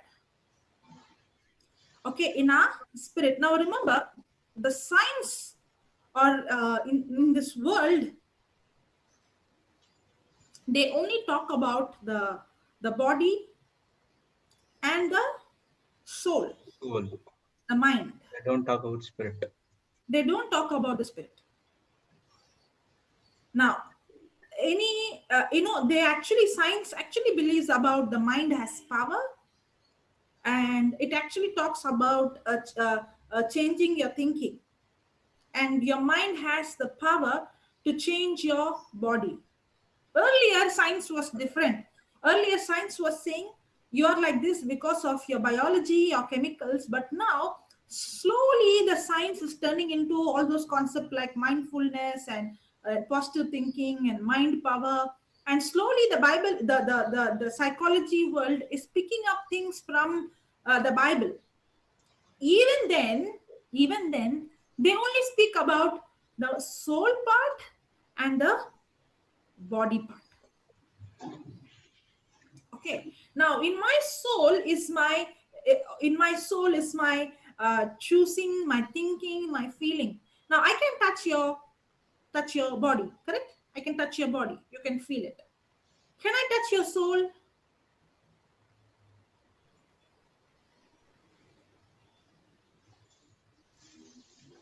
Anybody can put in the chat. I can see whether you are giving me the right answer.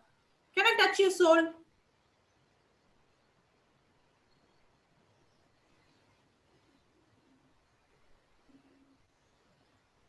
Somebody is saying yes and somebody is saying no. Yeah, many answers are coming yes.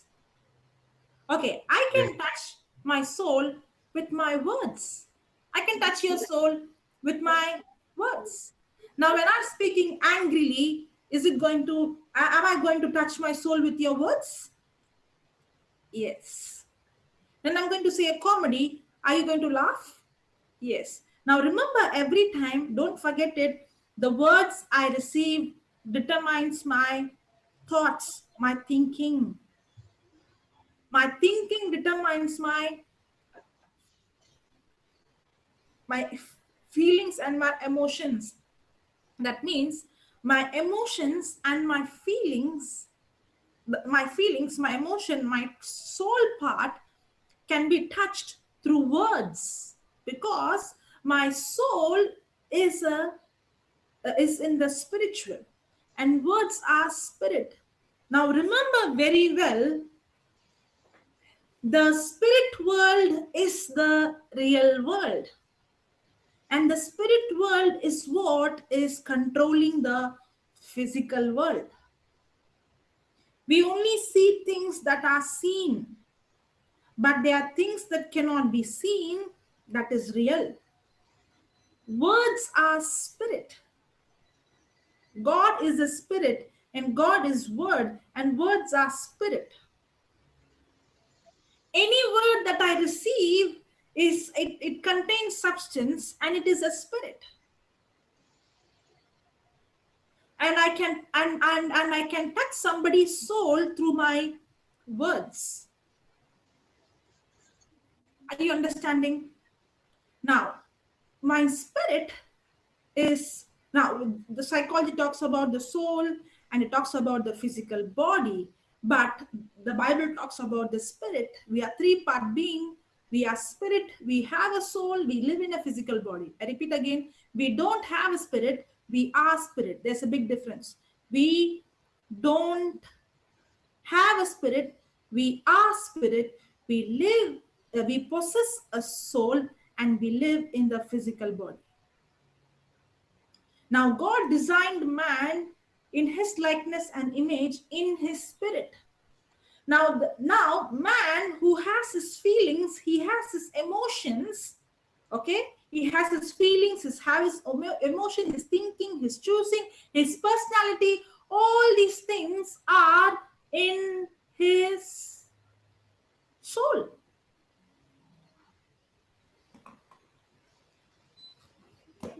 Okay?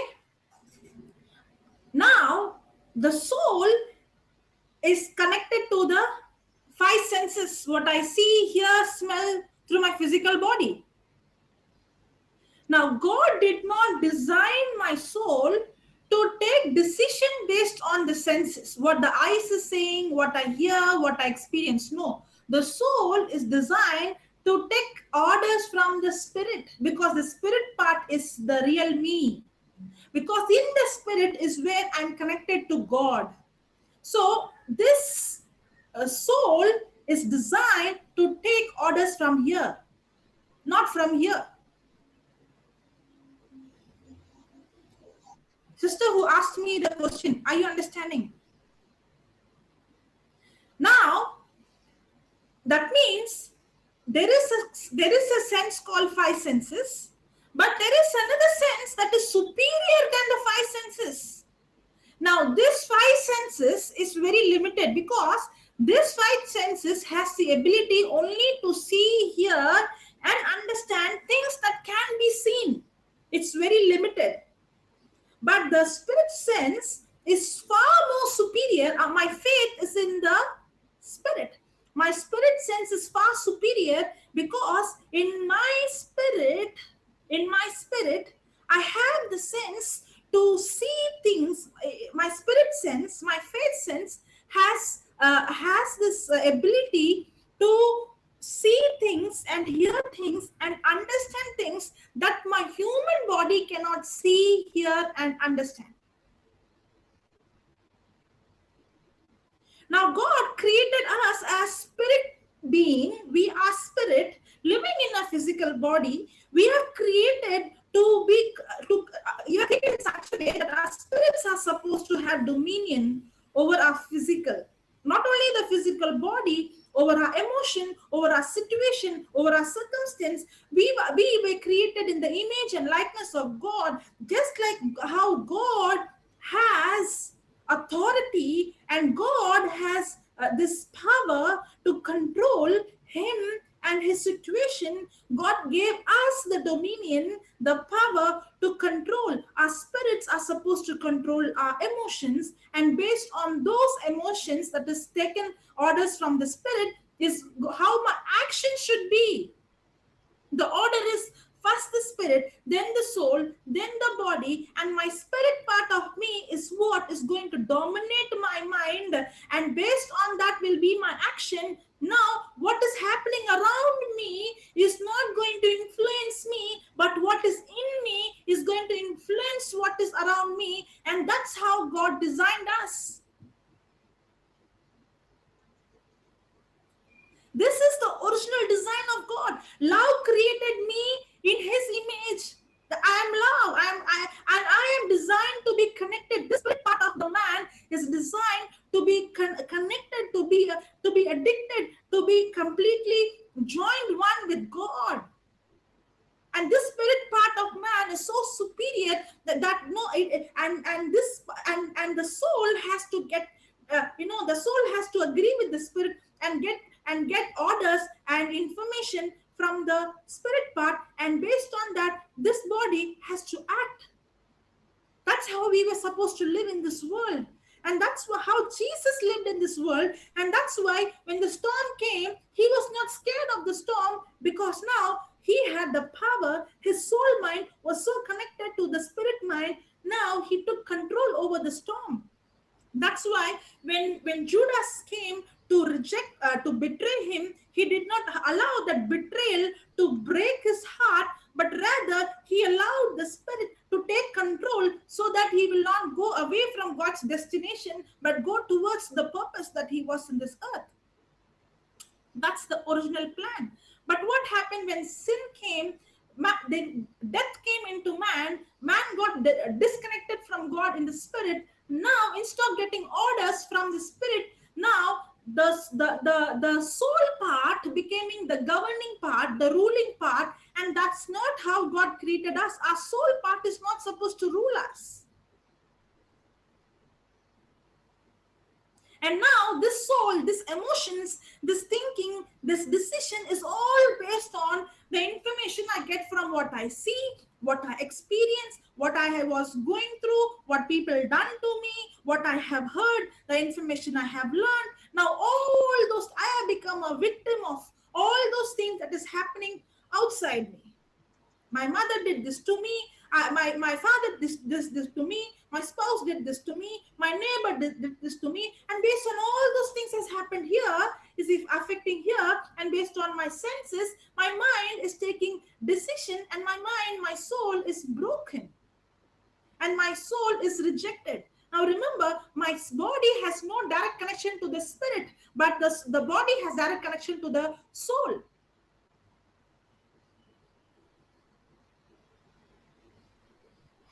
Praise God. Are you understanding?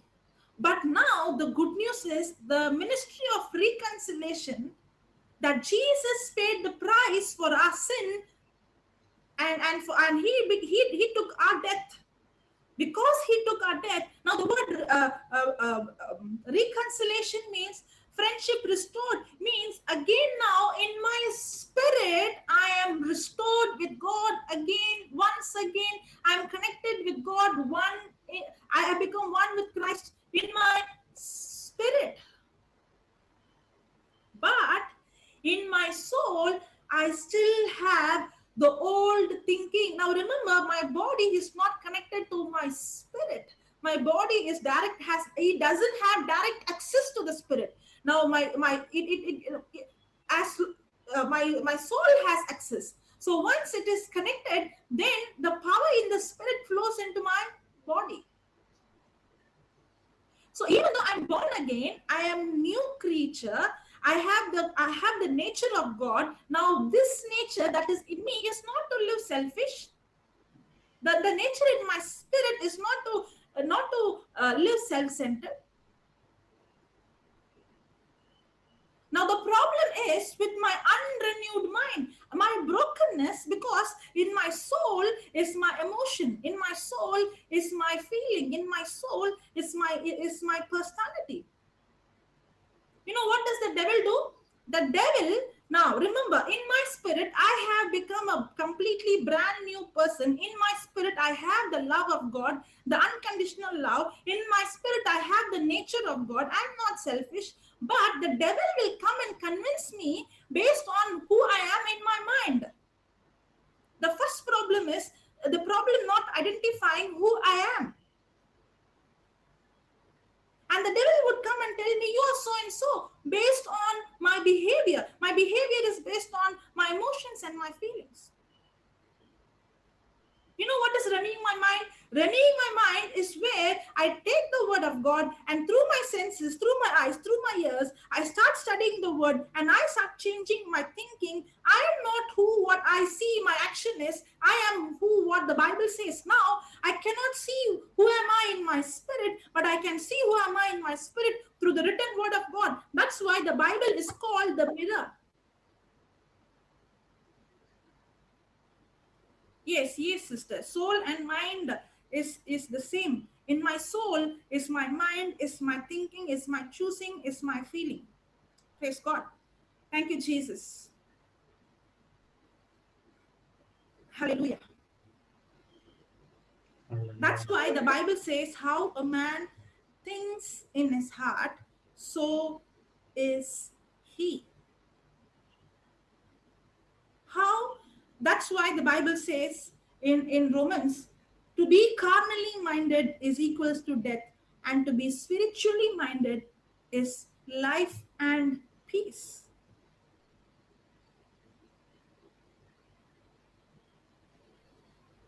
And that's why Romans 12:2 says, do not be conformed to this world, but you be transformed by the renewing of your mind.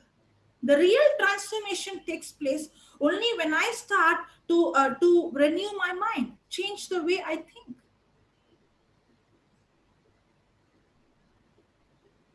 Praise God. Thank you, Jesus. Sister, now you understood? Yes, and I think Brother Jude has put the link. If you go, you will understand more about this teaching. Praise the Lord. Hallelujah. Okay. Now, what is very important for me is to take the word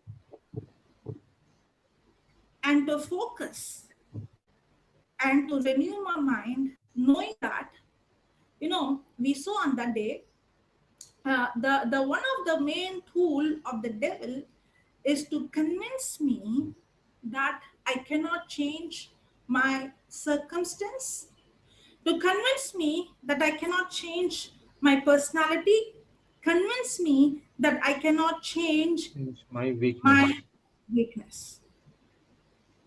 Because one of the deception is not knowing my real identity. Because I start to think that I start to link myself to the weakness and say, this is who I am. Hey, I am weak in this area. Don't touch this place. Okay, I'm weak. This is my personality. This is my nature. I know who I am. You don't come and talk to me. I know who I am. I know what. Now, that words that the person is speaking itself is an indication that that person is believing a lie, because that is not who you are. The real person who you are is who you are in your spirit, not who you are, that the strongholds that you have built. Now, the reason why the person is thinking, I am this. I have this weakness. I have this weak. I have this problem. I'm addicted to this because I am like this. My nature is to get angry. My nature is to give back. My nature is to fall in this sin again and again. It's not your nature.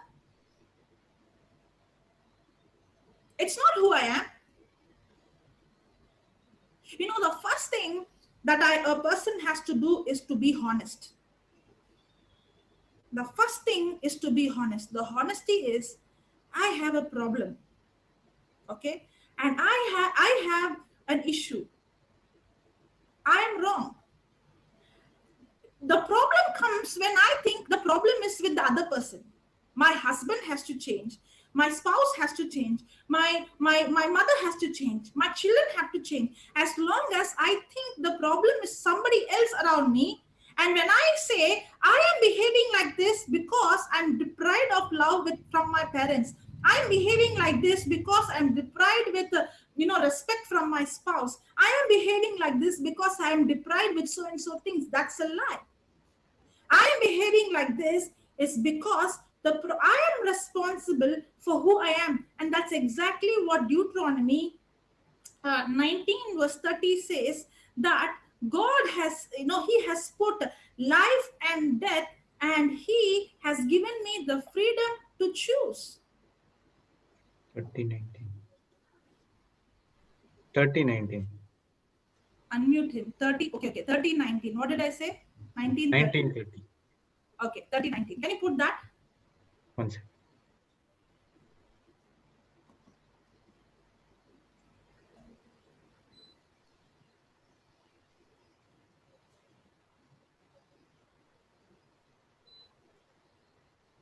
You are doing a very good job. Keep preaching. Wonderful. It's called. Okay. I call heaven and earth to record this day against you, that I have set before you life and death. Now, do you, Brother Joe, do you have choose the best answer in your school, college? Yes. Multiple choice. Yes. So God is giving us a test, multiple choice. I have said before you, answer A, life. Answer B, Death. death. Blessing and cursing. Curse. Now he's giving the question and he's giving the answer. Therefore, choose life. He's giving the answer and he's saying, hey, you know what is the answer? A is the answer, life. But he's saying, you have to choose. I can't choose it on your behalf. He can only show us the truth, but the decision, the choice is with me. Praise God. Yes. Praise the Lord. Thank you, Jesus. The first thing for me to overcome a problem is I have to make the choice. Am I going to continue to live my life like this? Or I have the freedom to choose whether to allow this poison, this toxin, this bad thing to rule my life. And the first step is to take responsibility that I have the responsibility in my life. Today, who I am is not because what he did to me or what she did to me, or not because of my DNA. It is not because of my genetic. Today, who I am completely responsible. When I take the responsibility of who I am today, now the second thing is I have to admit that I am wrong in this area and I have to change and I need help. As long as I don't take responsibility, I'm angry on somebody because I think either God is responsible for what is happening in my life, or I will say so and so is responsible for what is happening in my life. It because I was in my mother's womb, my mother did this to me. Because I was child, my father abused me, my brother abused me. I'm like this. Because you can have that, or you can come to a point and take responsibility, not not putting blame on others, but coming to a point that I need change. I have to change, and I'm responsible. Being honest. You know, the problem with brokenness is a person puts a mask. As long as I put a mask and I try to cover it, there is no healing. I have to pull out the mask and accept my mistake and accept and be honest with God. I have to be honest with God. I cannot cover up and show myself something outside. That's the when we become so fake and we show outside we are something else when we are something else inside. And when we try to behave like that, there is no healing. I have to pull out the mask and say, Lord, this is who I am, and this is how I am, and this is the place I am. I'm struggling, and the answer comes from the scripture. And that's the time when I start pondering, and the solution doesn't come when I go to somebody, but when I go to the Word of God, and when I start studying the Word of God. Now the Word of God is the mirror. The mirror shows me who I am in my spirit. Now all these days, I have had thoughts in my soul. The thinking, my choosing, my feeling was based on what I have gone through, what others have done, what I am seeing, based on that. But when I take the Bible, that is the mirror, now the Holy Spirit will start to show me who I am really in my spirit. Now that's exactly what was happening in my life and what is happening till now. And it will happen till the end of my life, where I have to constantly keep changing my thinking, because everything around me is going to come and put pressure. But I'm not going to allow my emotions to take control, but I have to take control over my emotions. How? Through the Word of God. And that's exactly what was happening in my life. I was believing based on what the teacher said or what others said or what my friends said, I was believing that I have problem in reading and writing. I am not like other children. I am not like I'm not smart. I am not intelligent. I am not. I don't. There is no future for me. I'm a burden to my family. There is nothing good in me. There is no use me living in this world. All these thoughts I had.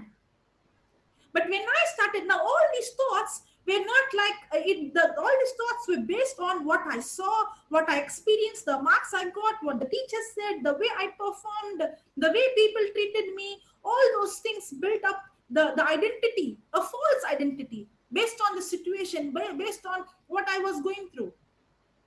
Praise God. But when I started to take the word of God and when I started to plug it, just like how the baby, the umbilical cord, the baby has the umbilical cord, and that baby is connected to the mother day and night. The blood goes into the baby and the baby gets nourishment. In the same, I saw a picture where somebody is wearing plugging earphones like umbilical cord to the Bible. In the same way, when I'm putting on when I was putting on the earphone day and night, day and night, day and night, now I started to change my thinking, my identity to what my feeling was saying, to what others were saying, to what God says about me. Because in my spirit, I'm a brand new creature. In my spirit, I have God's nature. In my love, in my spirit, I'm created in the likeness of God. In my spirit, I'm complete. In my spirit, I'm one with God in my spirit. And when I started to focus on who am I, because I cannot know who am I in my spirit, because I cannot feel my spirit. That is the problem. I cannot feel what is in my spirit. The problem is we are so governed by our feelings. There are times that I feel good. There are times that even when I came into the word of God, I say there are many times that I have felt the anointing. I have felt the, some like a current, or I have felt something that is physical, tangible experience of God. But I never realized that what is in my spirit, I can never feel it. I cannot feel what is in my spirit. But I can know who I am in my spirit through the mirror. Just like how the physical mirror shows my face, in the same way, the Bible is the spiritual mirror, shows who I am. And all that the devil does is to attack my identity. The devil attacks our identity. He wants to convince me that I cannot change my personality, I cannot change my weakness, I cannot change my circumstance. I cannot change. This is how I am. That's wrong. That is not who I am. I am just like Christ. And when I start to see who I am, and when I start to spend time day and night, day and night, day and night, now what I'm doing, I'm breaking that old identity that was formed based on what I went through, and I'm building a new identity in Christ. That's why I should know who I am in Christ.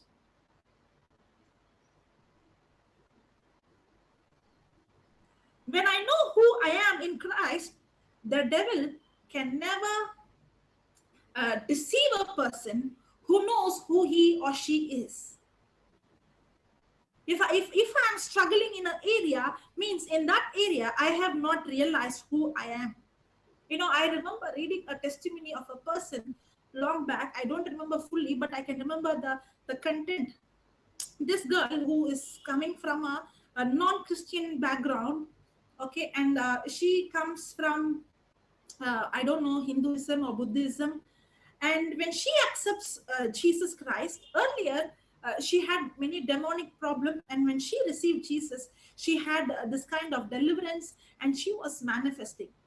And one side, she is studying the scripture, and she's speaking the scriptures, she's confessing. But she's seeing that the demonic attack, especially when she's sleeping, it doesn't vanish. And she's seeing that, why is that even I have accepted Jesus Christ as my Lord, God, and Savior, I still go through demonic attack? Why is that I'm going through this attack? And then she meets this man of God, and he started teaching her, his spiritual teacher or her pastor or somebody like that, who started to teach. And then he started to teach her and tell her to go and study who she is in Christ. Who are you? And when she started to study on who she is in Christ, she is adopted, she is the son of Christ, and what authority she has. And now she saw, the moment she started to realize who she is and what authority she has, and that, and when she started to understand the ministry of reconciliation, the sonship, that I am a child of God, and and when she started to change her identity, she says that once I understood who I am, I never had the attack, because earlier I was going to him like God. He's my God who has to help me. But the moment I realized who I am, what authority I have, when I start to understand that I am a child of God, I am a son of God, I am completely restored, she was completely set free from the demonic activity. Praise God. Many times we might be confessing the scripture, "I'm the body of Christ, Satan has no power over me, I'm the body of Christ, Satan," not realizing or understanding why I am confessing that, why am I saying that.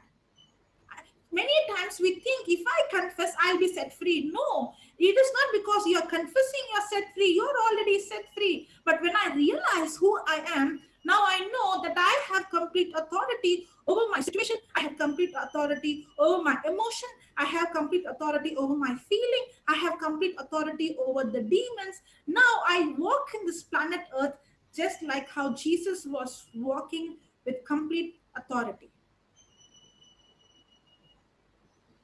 Praise God. Praise God. Thank you, Jesus. Hallelujah. And when you see Jesus, okay, in the Bible, when I started to read Jesus in the Bible, in the beginning, I used to put, I used to put myself in that person who has come to receive healing. But then later I understood I have to put myself with Jesus, because just like how Jesus was walking in this earth, the same spirit is in me. The same power is in me. So when I read the Bible, and I see Jesus, that's who I am. Earlier, my identity was on that other person who came to Jesus. But then later on, when I understand, I started to change my thinking from the identity from the person who came to receive, because the person who came to receive was not born again. I started to change the way I started to read the Bible. I started to see, no, I'm not that person. Because the woman with the issue of blood was saying, if I touch, I shall be healed. I will be healed. But now I am in the place of Jesus, where I have the same power like Jesus in me. So now when I started to read the Bible, I started to put myself, Jesus, if you went and you were anointed by the Holy Spirit and you went around doing good, the same anointing is upon me, and I go around doing good. When you lay hand on the sick were healed. That means the same Jesus is in me. Now when I go and lay hand on the sick has to be recovered.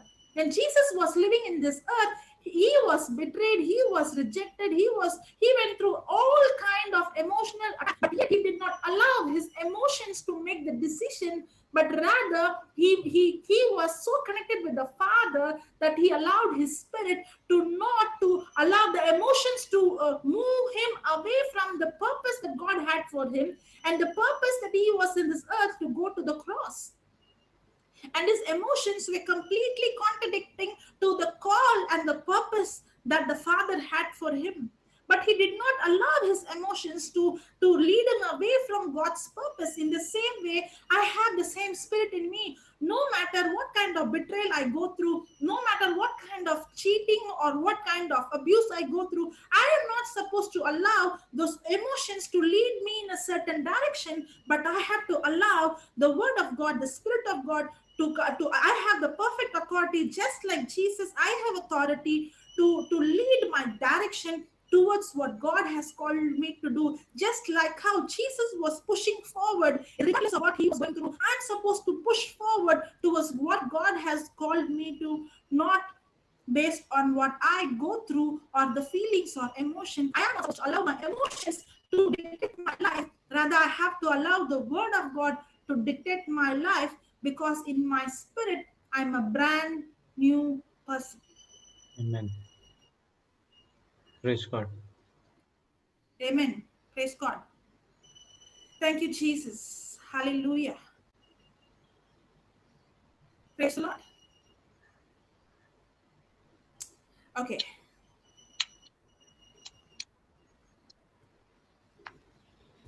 You know, there was a scripture in Hebrews. 1 minute.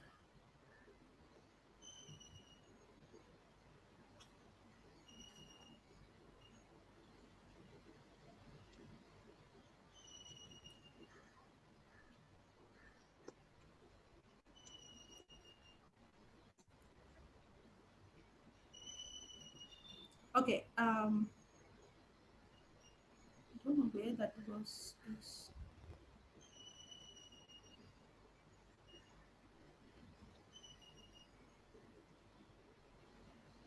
Okay. Mark 14.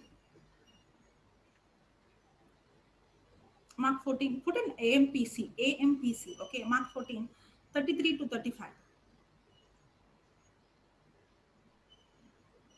Put in AMPC. Mark 14, 33 to 35.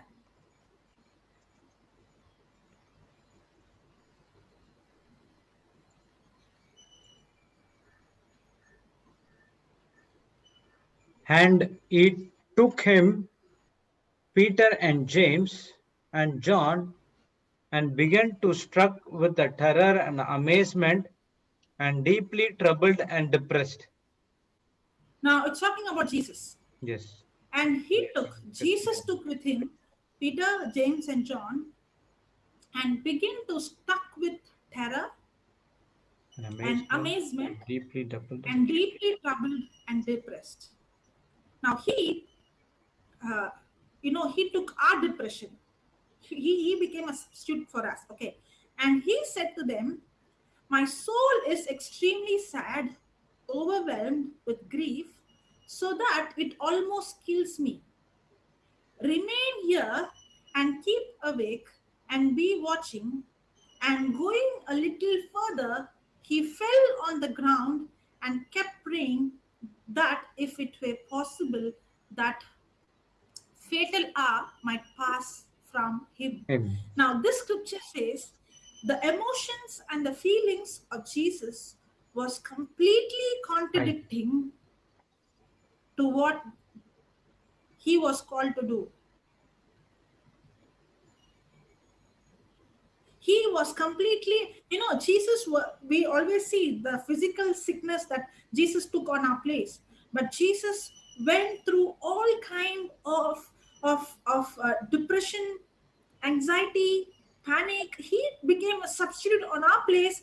He went through all kind of terror. He took all those things, not only as our physical sickness, but he also took our emotional sickness, our all kind of spiritual, every kind of depression. He took on himself. It was not just a physical problem. What Jesus went through was a battle. He was tortured.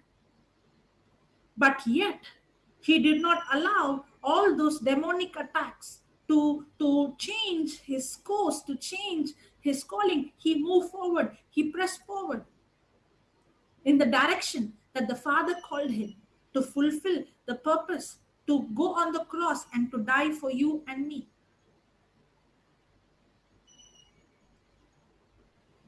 Praise God. And now Jesus has given us the same spirit, the same authority, the same power, the same ability that is in our spirit.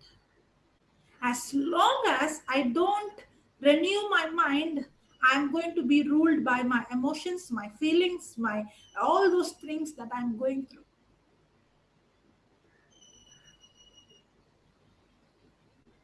And that's why it's very important for me to know who I am in Christ, my identity. The devil attacks us in that place in our identity to convince us this is who you are. And the battle is to change the thinking into who I am in Christ. No, I am created in the likeness and image of God. I am love. I love this person. I forgive this person. I may not feel like loving that person. I may not feel like forgiving that person. I may not feel like speaking to that person, but I make a deliberate choice because even though I don't feel, I know who am I in my spirit, because when I see Jesus in the Bible, the same Jesus who has gone through all this, the same Jesus who was naked on the cross when he did not think about himself, and when he prayed for that person, and when he was praying for forgiveness, and when the same Judas who betrayed, when Jesus was able to walk in love and feed him like a mother, and when he was able to love Peter when he rejected him, the same Jesus is in me. The same power to love the one who has abused me is in me. Maybe in my feelings I cannot feel it, but in my spirit, that is the real person I am. And that's the time I take the scripture and I say, Jesus, I may not feel to forgive. I may not feel to do this thing. I may not feel to believe that I am completely restored. But your word says, and this is who I am in my spirit, I'm going to constantly renew my mind when I open my mouth and make a constant choice. That's what we saw in Deuteronomy. What is the scripture? 30 or 30:19. 30:19. 30:19. Okay. Deuteronomy 13:19. That's what it says. Choose. I have, my soul has the power to decide, the decision. Am I going to choose what I am going to be, what I have, what my senses are going to say, or I'm going to choose what the written word of God says? I have the choice. I have the responsibility. Nobody else is responsible for who I am today. Nobody can stop what God has called me to do. The devil convinced me one day, not one day, many days. You are born in this culture. You are born in this in this kind of family. You can never ever go out and do the things God has called you to do. Because the Lord showed me. I know when I started to study the Word of God, I know what is my calling. I know. Even though I had difficulty in my language, I never hesitated to go and share. Whenever I get a small chance, I would go and speak. I never bothered about what was my language or what I knew, because I knew what was God's calling. But at the same time, the devil convinced me, because you are in this culture, because you are in this family, you can never do what God has called you to do. And then I had to take the word of God and believe the word of God. What God has for me, nobody can stop. What God has blessed, nobody can curse. The only person who can stop is me and me alone. If God has a purpose for me in my life, then it is God's responsibility. If God has to take me to so and so place, then it is his responsibility. But my responsibility is to believe what he has called me. My responsibility is to believe I have the choosing. God's purpose cannot automatically come into my life. I have the freedom to choose. Am I convinced with the lies? Or I'm going to take the word of God and believe and say, no matter how I feel, no matter what I go through, no matter what has happened in my past, I'm not going to speak what I go through. Even if I feel negative, I'm going to open my mouth and speak what the scripture says.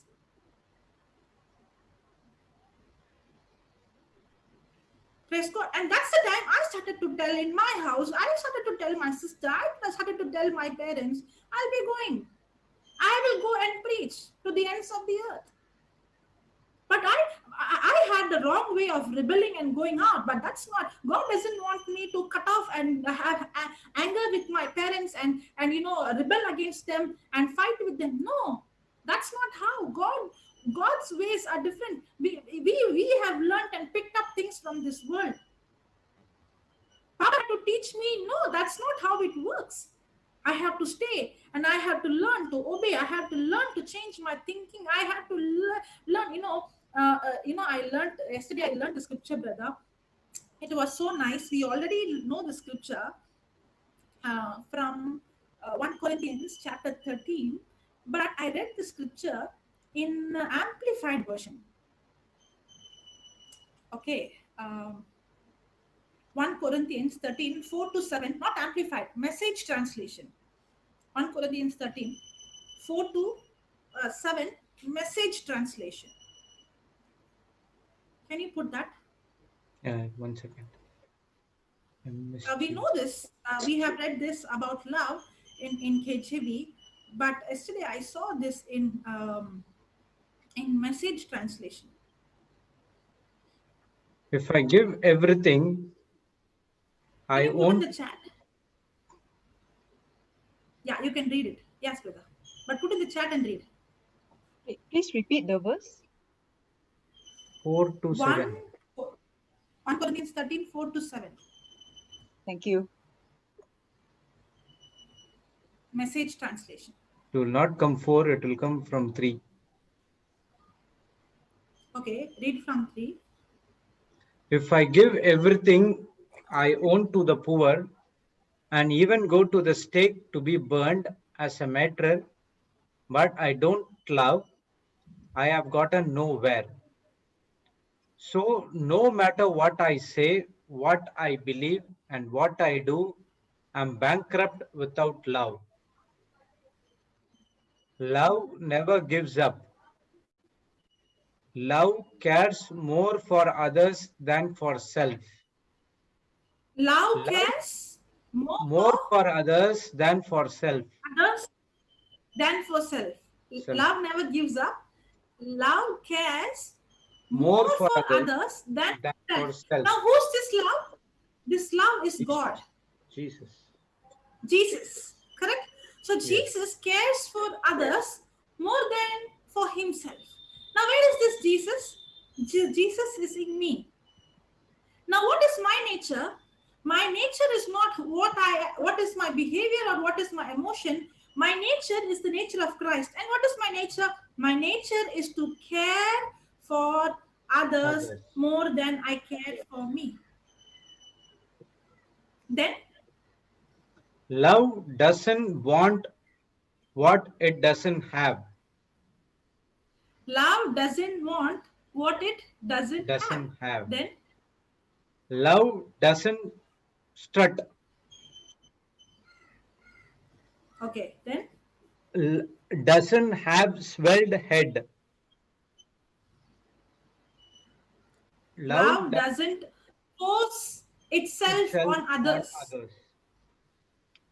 Love doesn't force itself on others. Now, many times, okay, I have met many parents have problem with the children, with their children. Okay.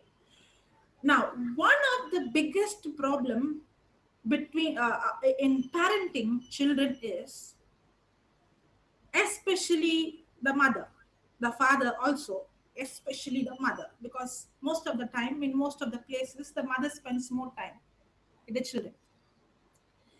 They force themselves to the children. Now remember one thing, children are very they're very sharp. God has given them a very good antenna to pick up. Children may not sit in a place like us. They might be playing, they might be busy with, but their attention is very sharp. They don't pick up what you speak, but they pick up the way we live. They learn from your behavior. They learn from, they see when you go through problem, they know it. And when there is a problem between the spouse, it affects the children because they know it.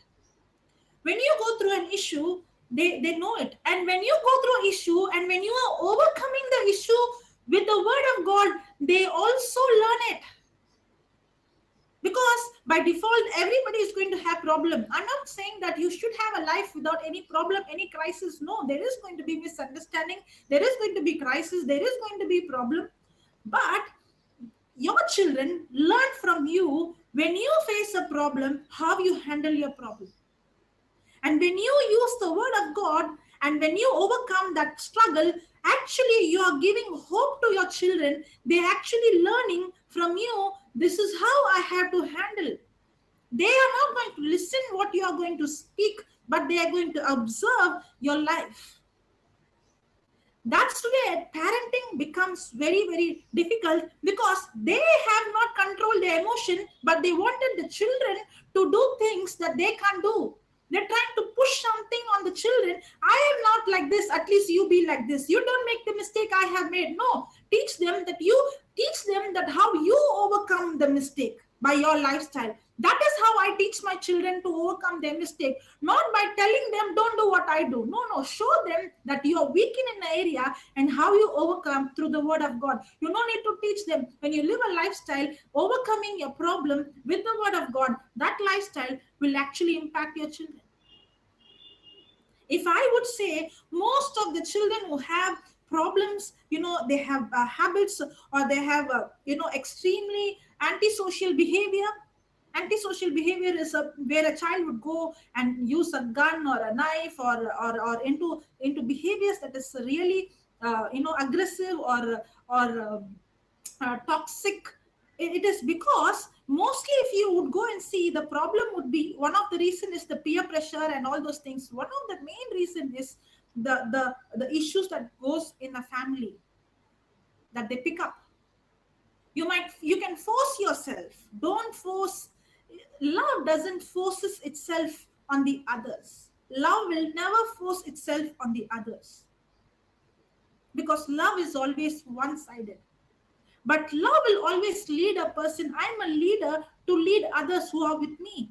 When Jesus was living in this world, he is a perfect leader who was leading people.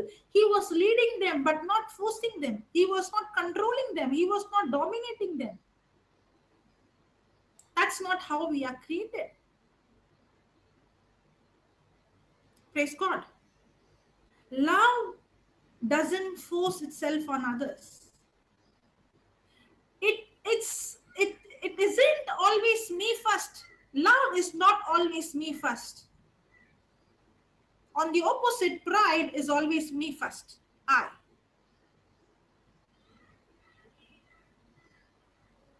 Love doesn't fly off the handle. I don't know what is that. Love doesn't keep score of the sins of others. Do we do this? Yes. We do this. We keep the score. That's what exactly happened to that person who was not forgiving. He had the score of what the others done. And love doesn't keep the score of the sins of others. The moment I'm having the score, she did this, he did this on this year, and this time, this happened, and I keep all the score, that's not the nature of love. That means that's not the nature of God, and that God is in me, and that's not my nature. If you're keeping scores of somebody's mistake, I tell you that's not who you are. That is the wrong thing that you have learned and accepted from the enemy. As long as anything that is in my mind, the words that I receive that is contradicting the word of God, words are spirit. As long as I keep score of other person's sin, that means I'm already under a demonic influence. There is nothing in between. Either I am influenced by God's spirit or I am influenced by the demon spirit. There's nothing called no spirit. If my thinking is going to be aligned by the word of God, I'm controlled by the spirit of God. If my thinking is not aligned by the word of God, I'm controlled by the demon. Simple. There's nothing called that because I'm a spirit being. The spirit world is the real world. The physical world is nothing without the spirit. The whole physical world, just like how Papa shows an example, when I move my hand, the cloth also moves. So the actual life is in the spirit. In the same way, the whole physical world is completely governed by the spiritual world. Nothing in this physical world happens without it being controlled by the spiritual world. We are all spirit being controlling the physical world. Praise God. Yeah, Papa. Yeah, continue. I'm listening. I'm learning so many new things. Praise God. Thank you, Jesus. Okay. Love doesn't keep score of the sin of others. Love doesn't reveal when others growl. Love takes pleasure in the flowering of truth. In the other way, what does pride do? Jealousy would get angry on a person, or jealousy brings discomfort when somebody is flourishing, because a person who is in jealous is focused on self. But what I have in my spirit is love, and love will always take pleasure in the flowering of truth, in the flowering of truth and the flowering of others. Love puts up with anything.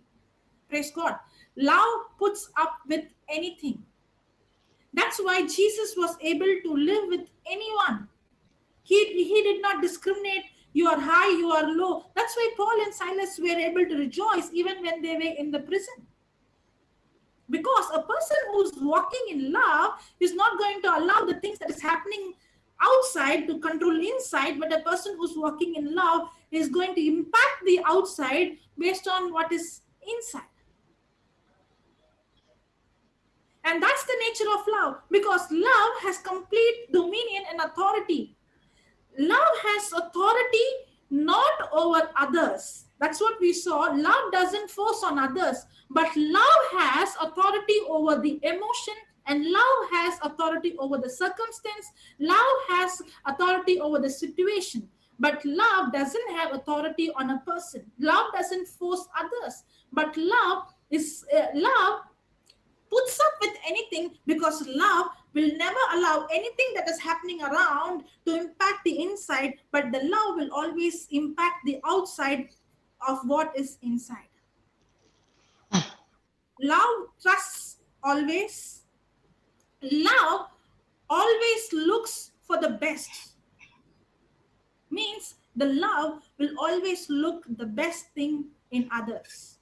Earlier we saw love will not have the score of sins of others. So when I am love, I will not keep the score of others' mistake, but rather I will always look on the best thing on the other. If I'm not having that nature, that means I have not yet renewed my mind in that area. I have to change my thinking. I have to accept this is not who I am.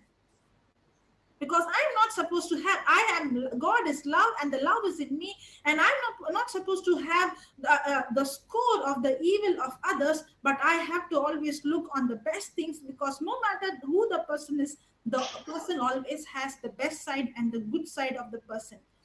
Love never looks back. Love will never quit. Love will never look back, because Jesus, no matter what kind of trauma he went through, what kind of depression he went to, what kind of mental stress he went to, he did not look back. The Bible says that Jesus moved forward. Many times, when we go through situations, and when our very own people would turn against us, and when things would go, especially when I don't expect. It's not about big thing or small thing. When things happen unexpectedly, there is a tendency for us to collapse and to quit, because we are not prepared. But love, no matter what it is, love is always prepared, and love will always move forward. It will never turn back. Love will never quit. Just like how Jesus, he never looked back, but he was moving forward. But keeps going till to the end. But love keeps going till the end. Praise God. Praise God. Thank Wonderful. you, Jesus. Yes, Papa. Just give me a minute. My battery is my laptop battery is going down. I'll just put for charge and I'll come. Do you have more to preach? Papa, to tell you the truth, nothing what I spoke now was not what I prepared. Yeah, it is always like that. Unless the Holy Spirit gives, you and I cannot preach. Yes. It's nothing that I have. Now, all that you said, Yes. let us see how to put it in practical, Yes. in a day-to-day life. Yes. Okay. Now, all that you said is excellent. And you said exactly what the word of God says. You said exactly what we are in Christ right now. Is that right? Yeah. Yeah. 1 minute, Yeah. Papa. Somebody is asking a question. Shall I read it? 1 minute. Yeah. One question. In some family, one child will be rebellious and other one will be very calm, but both of them are brought up by the same parents. So what do you say? Because now everybody is different. Okay, not everybody is same. Everybody has the freedom to choose. That's why I'm responsible. So when there is both the child would have gone drama, but not both of them accepted the drama. One person internalized what came from outside, internalized and went into depression. The other person took it as a challenge, but not accept what was happening outside to impact, but change. That's why everybody is different and everybody is a freedom of choice, has the freedom of choice. Nobody can blame today I am like this because of my parents. Today I am like this because of the choices I made. And that's exactly what the scripture says. Okay. I would give the answer this way. Open to Okay. 1 John 5:4. Just 1 minute. You can continue. I'll just put my laptop for charging. Baba Jude, Yeah, Papa, I'm putting it. 1 John 5:4. Yeah. For whatsoever is born of God overcome the world, and this is the victory that overcome the world, even our faith. So how is this person going to get the victory? This child who is rebellious, Yes. how is this child going to get the victory? How is he going to change from being rebellious to a wonderful child? Faith. Confessing the word of God when he So understands. everything that you read in the Bible is a document of what God has finished The for cross. us through Jesus. That is why he's saying all that character of love that she was reading is all already installed in us, but that installation is not working because we do not have the knowledge. And that's why she said one of the most powerful statements she said is, unless I know my identity in Christ, I cannot live a victorious life. So only when I understand that everything that God has done can be experienced by faith. Baba, just keep that scripture, Baba, please.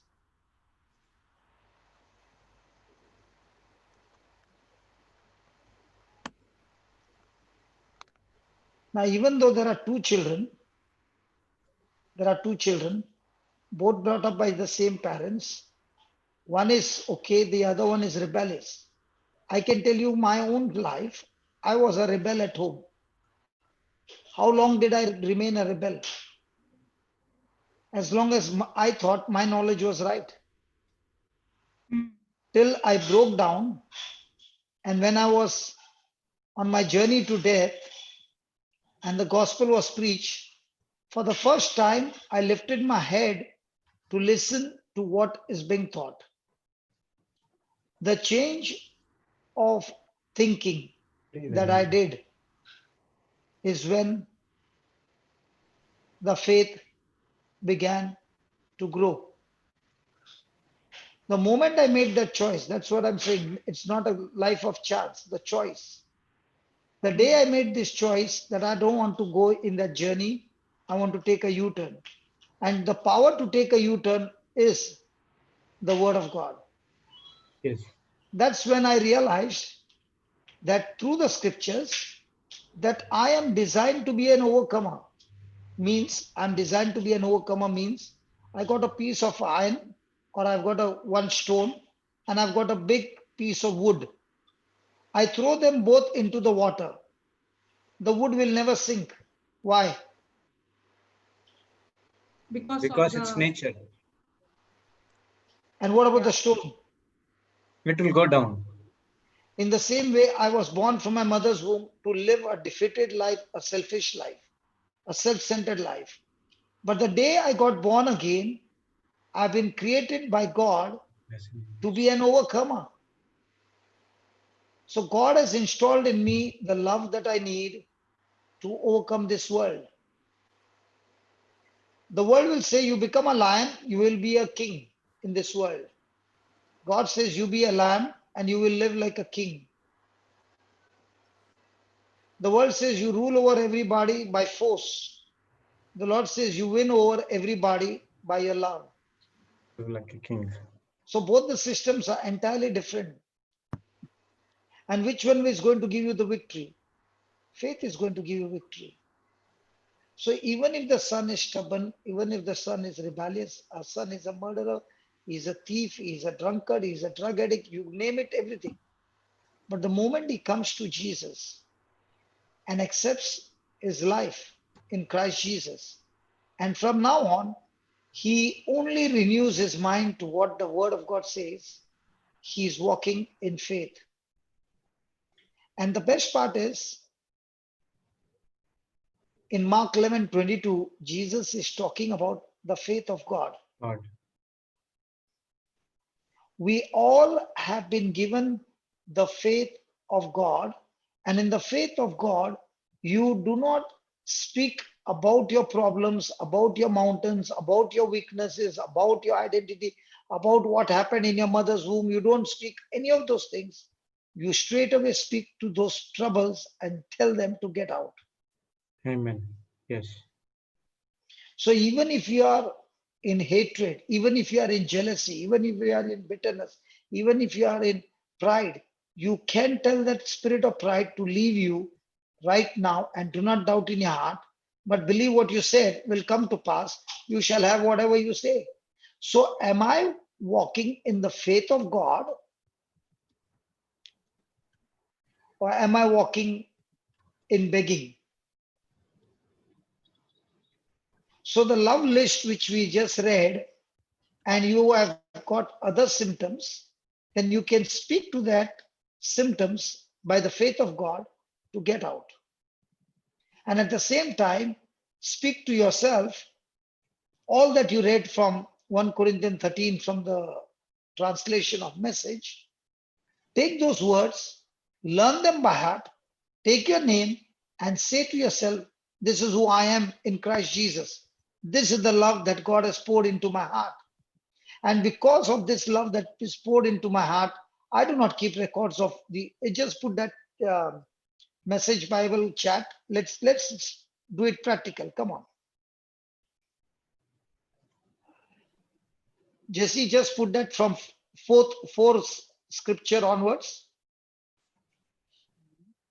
and let's do it by faith. The practical way how I can live a victorious life. Okay. Lord Jesus, Jude, I want you to repeat this. Let's make it a prayer. Just put it from one, Baba, please. Jesse, I'm sorry, put it from one.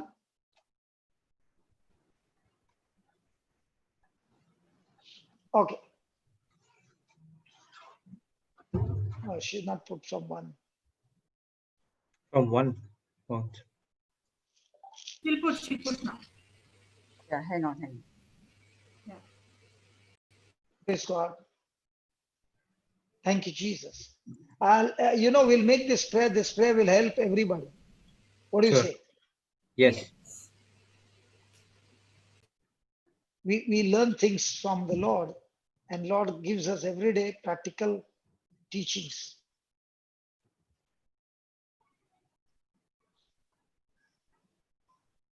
Yes, I got it. Okay. Jude, I want you to repeat after me, and let's Yes. make this a prayer which will help everybody. Sure. Heavenly Father, Heavenly Father, I thank you, I praise you. I thank you, I praise you. In Christ Jesus, In Christ Jesus, I am born again, I am born again, and therefore I proclaim and therefore I proclaim I have faith and victory inside of me. I have faith and victory inside of me. I have faith residing inside of me I have faith residing inside of me that makes me an overcomer over the world. that makes me an overcomer over the world. I thank you, Lord, I thank you, Lord, that I'm called to prosper in every situation of my life. that I am called to prosper in every situation of my life. All my desires All my desires comes to manifestation comes to manifestation through my believing through my believing and speaking God's word and speaking God's word in faith. in faith. So I declare, So I declare, even if I speak God's word with power, even if I speak God's word with power, revealing all his mysteries revealing all his mysteries and making everything plain as day, and everything make plain as day, and if I have faith that says and if I have faith that says to a mountain, to a mountain, jump, jump, and it jumps, and it jumps, but I don't have love, but I don't have love, I don't love, I don't love, I am nothing.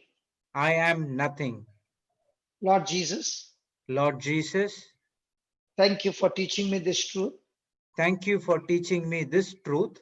that even if I speak with human elegance Even if I speak with human elegance and angelic words, and with angelic words, but don't love, but don't love, I am nothing I am nothing, but the creaking of a rusty gate. but creaking of the rusty gate.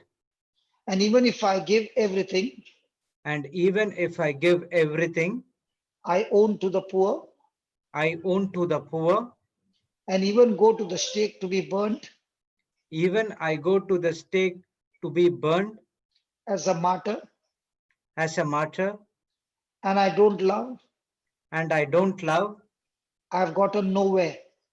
I have got nowhere. So no matter what I say, So no matter what I say, no matter what I believe, no matter what I believe, no matter what I do, no matter what I do, I'm still a bankrupt I'm still a bankrupt without love. without love. In the name of Jesus, In the name of Jesus, I never give up I never give up because because God's love dwells in me. God's love dwells in me. From now on, From now on, I care more for others I care more for others than for myself. than for myself. I I does I don't want I don't want what I don't have. what I don't have. I don't strut. I don't strut. I don't have a swelled head, I don't have a swelled head a angry mood, or angry mood, offensive or bitter. offensive or bitter, I therefore force on nobody. and I therefore force nobody. It is never me first, It is never me first, but others first. but others first. I don't fly off the handle. I don't fly off the handle. I don't fight. I don't fight. I don't control others I don't control others or dominate over others. or dominate over others. I do not keep the score of the sins of others. I do not keep the score of the sins of others. I do not bring out the past I do of not bring others out the past of others, of others, but I take great pleasure but I take great pleasure in the prosperity of others, in the prosperity of others, in the promotion of others, in the promotion of others. I enjoy in the flowering of truth. I enjoy the flowering of truth. I do not quit. I do not quit. I endure I endure with anything. with anything. I trust in God always, I trust in God always and I always look for the best. and always look for the best. I thank you, Lord Jesus. I thank you, Lord Jesus. All these qualities I never look back. All these qualities you have put in me, you put in me, and I thank you. and I thank you. I never look back. I never look back. I never quit. I never quit. I keep sowing good seeds I keep sowing good seeds because I know because I know in due season in due season I will surely reap the harvest.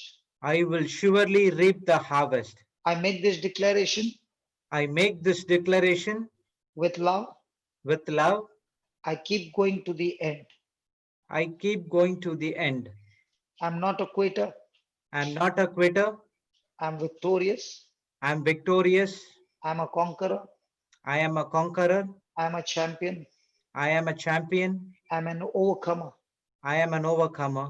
And I overcome And I overcome every day in my life every day in my life by the blood of Jesus. by the blood of Jesus. And all that I've declared right now And all that I've declared right now is my testimony is my testimony by faith in Jesus Christ. by faith in Jesus Christ. Thank you, Lord Jesus. Thank you, Lord Jesus. I've spoken it by faith. I spoken it by faith. I am redeemed by faith. I'm redeemed by faith. I am justified by faith. I'm justified by faith. I have your wisdom by faith. I have your wisdom by faith. I have been made righteous. I have made righteous, And the prayer of the righteous one is powerful. and the prayer of the righteousness is powerful, And I receive it by faith and I receive it by faith in Jesus' name. in Jesus' name. Amen. Amen. Amen. Amen. Now, what did I do? Confessed according to the word of Now, what did I do? confessed according to the word of God. I planted the seed. Planted the seed. Okay. And because I planted the seed, now I'm not going to do it. The seed is going to do it for me by faith. Yes. There's a big difference between my effort to do it and the seed doing it for me. Yes. So what we are studying, everybody is saying, I wish I could do that. No, you don't wish to do that. That wishful thinking will not work. Speak by faith that this power is in me and I'm exercising this power of faith by believing and speaking it. It shall surely come to pass. Amen. Praise God. Now, is this your desire? Yes. Yes. Jesus said, when you pray, whatsoever you desire, Desire. when you pray, believe Believe that that you you have received, received it, and you and shall then have it. you shall have it. So praise God. Now, are you doing what Jesus said? Yes. Yes. So do you have it? Yes. Receive The it. only way this can get blown off is if you have got bitterness or unforgiveness. Praise God. So if you got forgiveness with you all the time and you're speaking this every day, don't be surprised because these things will begin to manifest because you have just planted the seed. The seed will grow. Amen. Praise God. Praise the Lord. Hallelujah. Hallelujah. Thank you, Jesus. Thank you, Jesus. So this is the way faith works. We have faith. Praise God. We have the Lord's faith in us, and this is the gift of God. Amen.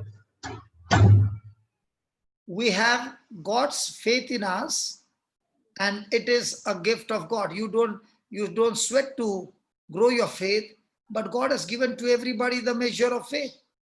Now, what do I need to do?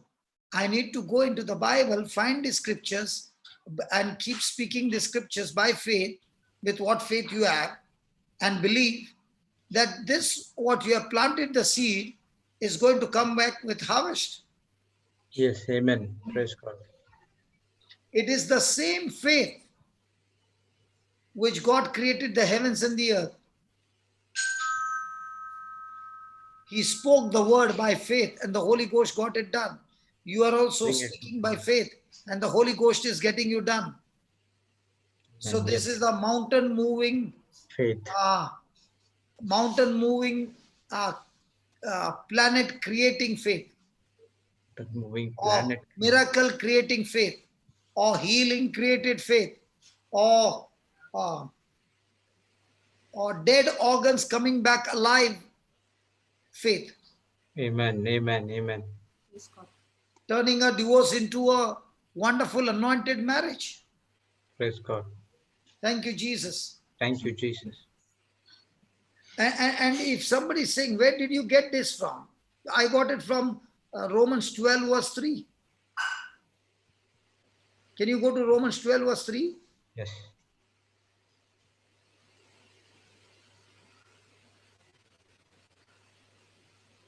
Grace. For I say, through the grace given unto me, to every man that is among you, not to think of himself more highly than he ought to think, but to think soberly, according as God has dealt. Sorry. According as God has dealt to every man the measure of faith. So who has given you this faith? God. Everyone who is born again child of God starts off exactly the same measure of faith. We all started with the same measure of faith, but now we are out of proportion of everybody else, is because each one has got different level of knowledge. Each one has invested different level of knowledge, time to learn the knowledge, to get the knowledge. Praise God. Praise to God. But when God created you, born again, He gave everybody the same, exact same measure of faith, the faith of God. Now with that, that's why Jesus said, how much faith you need to move a mountain? Mustard seed. Faith So like why grain is of a not mustard. faith operating? Because you are using the out of this much. Now just because you filled your tank with petrol and you want to go 1 kilometer, do you need one tank of petrol for 1 kilometer? No. So in the same way, the Lord Jesus is saying, Father has given you the measure of faith. Okay? And that measure of faith is big enough.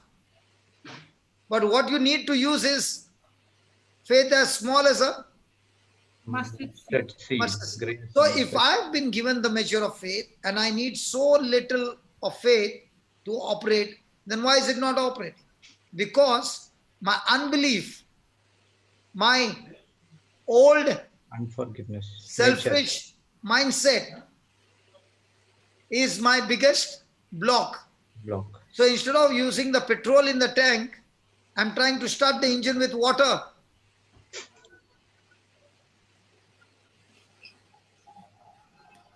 The radiator water which is there, that water you are putting it to the fuel. Petrol tank. No, not to the petrol tank, to the engine directly. Engine, okay. Bypassing the petrol. Will it start? No. No. The day they design an engine with water, it will be very nice. Praise God. Praise God. Who knows? There will be some other things which will be coming in later afterwards, but not yet discovered. Is that right? Yes, correct. True. Jude, were you born when we used to have black and white camera? TV, camera. Yeah. Yes. So were you born when there were rolls? Yes. Yes. Yeah, even I have seen rolls. Oh, y'all are good enough, yeah. I thought y'all are from the latest generation. 80s, Papa. Yeah, I've seen rolls where we take the Okay, photo okay, and, okay. Now, during that time, how many photos we used to click? you have to be very careful because You have to be very careful. every Only roll one click very for one roll. negative, I mean, one click. cap. Okay. Now, how many clicks are there? Now, N number infinity. We can So, click so as quick as imagine the people of this generation, the children of this generation. They are looking at us how we used to use the rule. In the same way, now what has happened? Digital, you can click thousands of photos. And if you want, you delete them and again use delete that and you can reuse it. Correct? yeah, correct. In the same way, faith, unless you discover it, you are operating on the old black and white. Or the other one, like this, that fellow will go inside and start turning. Praise Very God. old one. So our life is all about learning the world system or learning God's system, and learning God's system using the God kind of faith. Praise God. Now let me prove to you that we have the same measures, the same faith of Christ. Okay, can I prove to you? Okay, Yes. go to 2 Peter chapter 1 and verse number 1.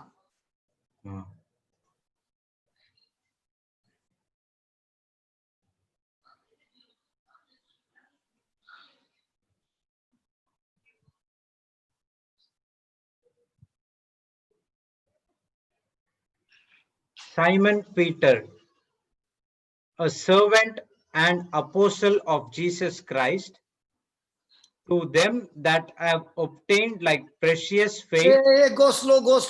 I don't want you to read like this, like a storybook. Come on, read it. Simon Peter, a servant and an apostle of Jesus Christ. Okay. To them. Are you there? Yes, I'm there. Yes, to them that have obtained like precious faith. To them that have obtained. To them that have obtained. Obtained what? Like precious faith. Like precious faith. So it is not a different faith. Same. The same faith. Same faith. Then with us.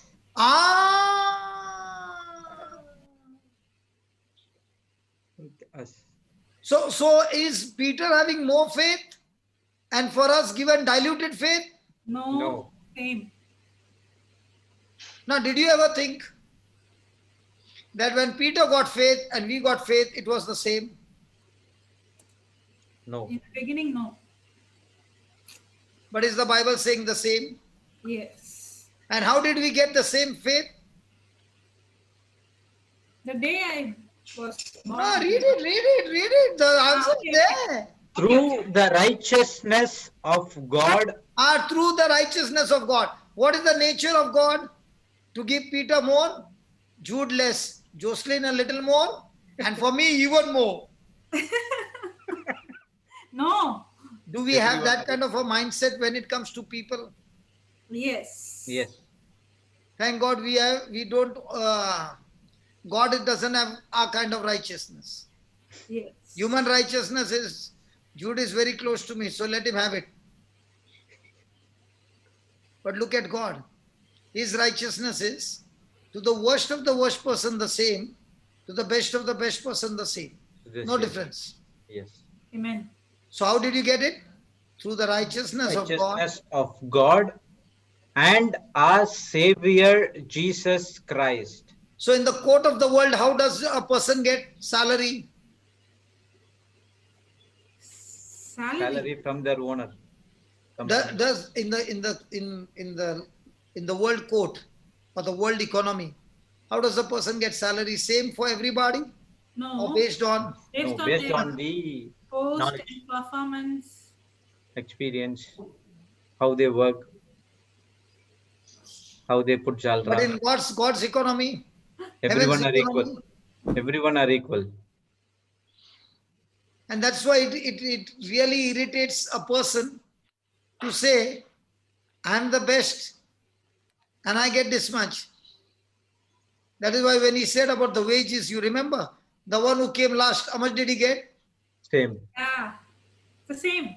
Same one. And the one who was working for the last 23 years gets how much? Same. Same. So Florito got how much after coming late? Same. Same. Enoch, your son, get how much? Same. And what is your salary? Same. So imagine what must be happening to you. Praise God. That is how the heaven's rule. So in the court of heaven, we have the same faith as the apostle Peter. Amen. Praise God. Praise Now, God. if it is the same, why is the result not the same? Believing or knowledge, right knowledge.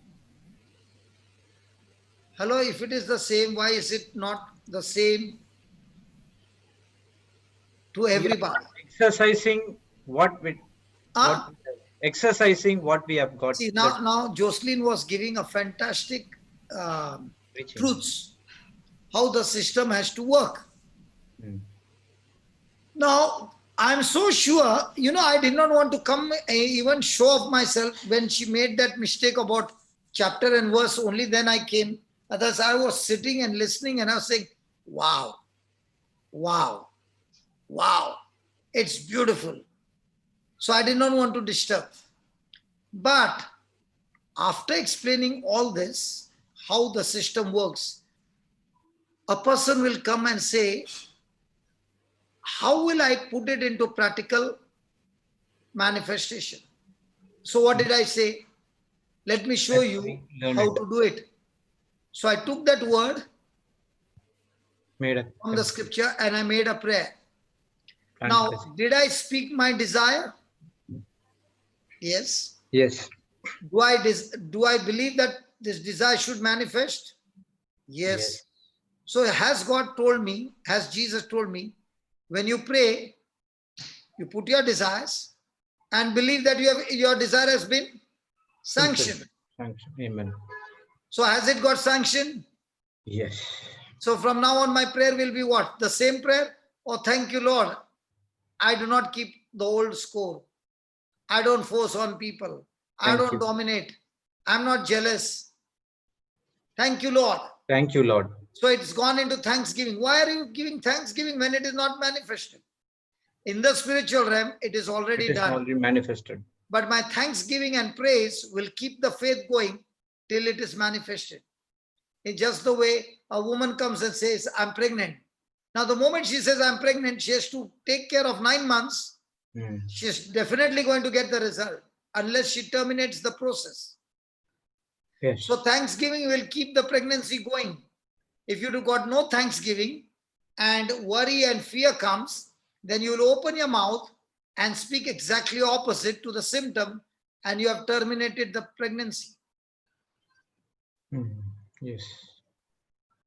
Because your emotions might come negative, which the enemy is going to surely put on you, the pressure. But if you're going on giving thanks day and night, before the enemy can come, your thanksgiving keeps him out. But if you're not speaking your faith, then you're giving him the room to come and talk to you. So if a person is all the time praising, thanking and all that, he has created an atmosphere which keeps a boundary, an invisible wall that the enemy can't even come to strike you. Yes. Praise God. Praise God. So how does faith keeps going to work? Read. Your faith is going to work according to what you say and think. And how you take it, how you hear it, and how you act on it. So according to what you say and think, and after you say and think, the enemy is also going to give you something. Yes.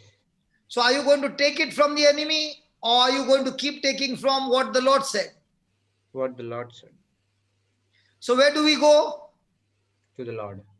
Hey, hey, where do we go? Wrong side. We take it from the other kingdom. You're so used to That's why being- I want to tell you one thing. Just because we are teaching doesn't mean that we are perfect.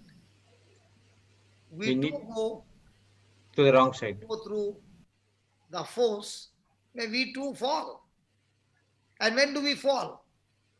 When we take what we know already that it is not good, but yet we are willing to take it.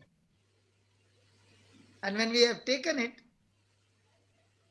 and how do we take it? By what you hear it. How you hear? Hello? Say and think. Hello? Yes, Papa. Hello? And then what do you act on it? Yeah. Yes. So now where's your faith? Gone into pieces. Where's your overcoming spirit? Faith? Gone. Gone. Overcome by fear. Overcome by doubts. Overcome by emotions. Overcome by bitterness. Overcome by jealousy. Does this happen? Yes. Yes. So can you take even a moment of holiday? No. So when a baby is born, the mama feeds the baby with milk. Yes. Yes? Yes. Yes. Jude, how many times was Marita feeding the baby? Breakfast, lunch, evening time. tea and dinner. When it's not like that. Whenever the baby cries, we need to feed. So cruel your wife is, waiting for the baby to cry. Shame on you. You go and ask her, did she wait for the baby to cry, or she already knew that the baby is hungry? So cruel man you are, Jude. Baby crying. Only when baby cry, we know that he is thirst. Oh, yeah, Hunger. you ask her. She's there? Is she She's there? Other room. She's listening? Yes. You ask her, Marita, just give me the answer. Impossible. The mamas know their signal at that time is at the peak. And at that time, before the baby can cry, she already knows now it's time for to feed my baby. Thank God you are not supposed to feed. You would have been waited till the baby cries. If the baby is gone to sleep and crying after 4 hours, you would have kept the baby hungry for 4 hours. Naughty fellow.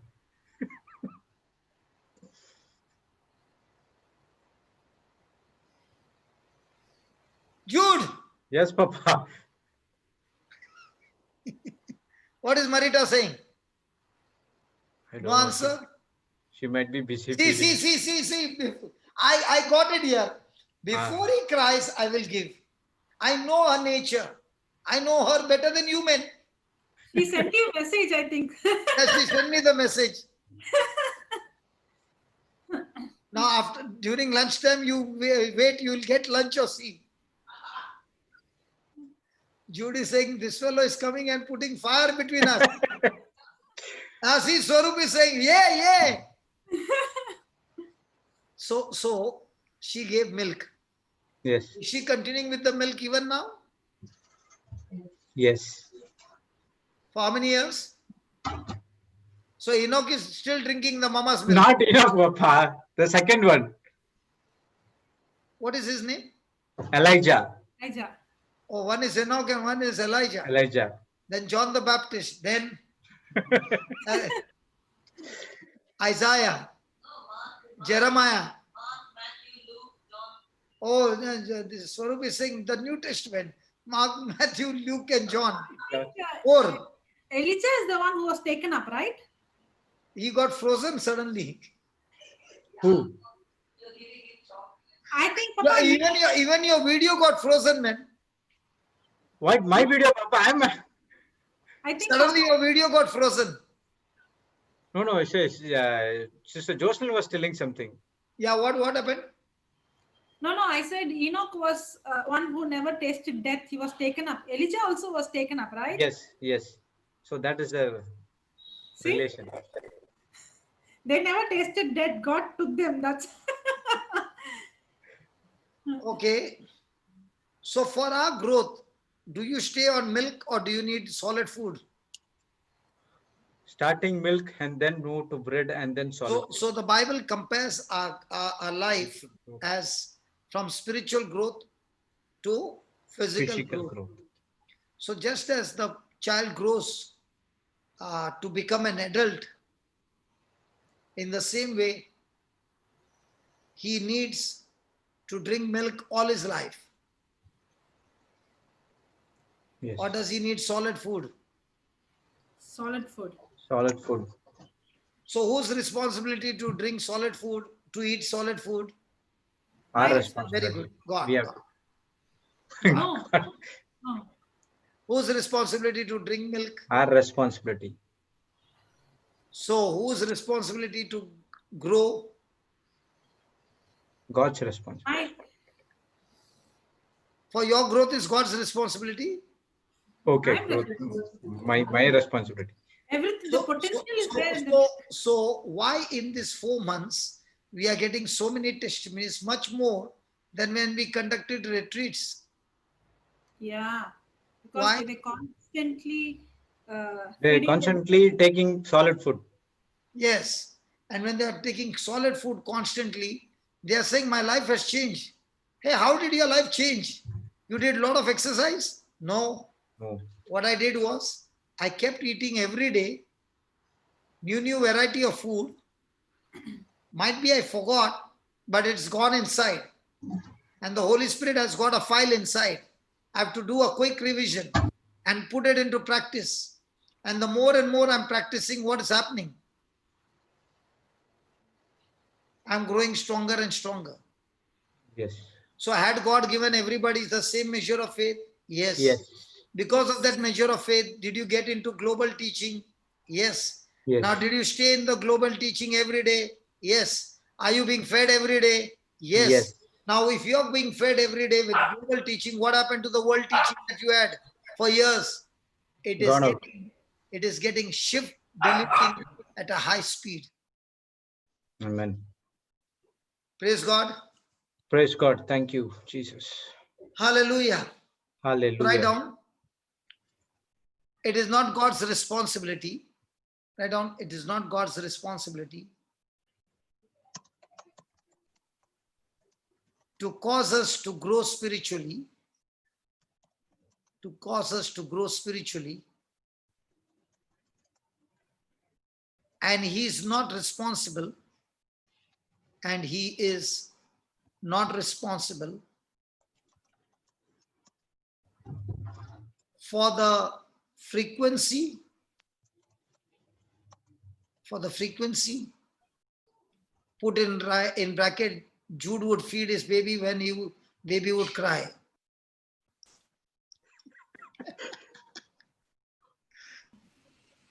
For the frequency or quality, he would add a lot of water into that milk and make it white. Quality of the spiritual food we eat. Quality of the spiritual food we eat. So how frequent will you give now, Jude? 1 second, let me finish this. Spiritual. He's saying, let me first finish writing. Okay, yes, Papa. Huh? Yes. So now do you see, if the frequency is Sunday to Sunday, which was there for us, Initial days. and even the quality was only 10 minutes, 15 minutes of sermon. And with that 10, 15 minutes of sermon, you are being fed, okay? And now you have to sustain for the whole week with that much food. We will not. Do you think it will grow? No way. But now what happened? We're taking it every day. Now there are some people who are going by car. They download the topic and they have got 1 hour to travel by car. So that same topic, what they have downloaded, morning while going, they go listening to it to office. While coming back, they come with the same Second app. topic listening.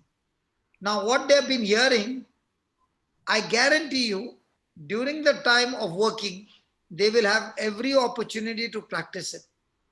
Praise God. Yes. That is the advantage.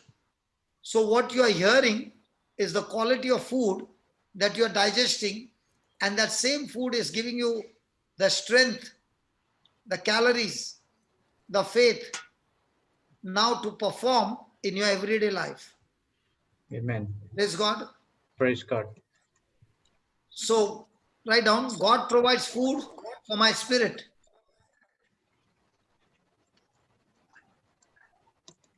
God provides food for my spirit, for my mind, and for my body.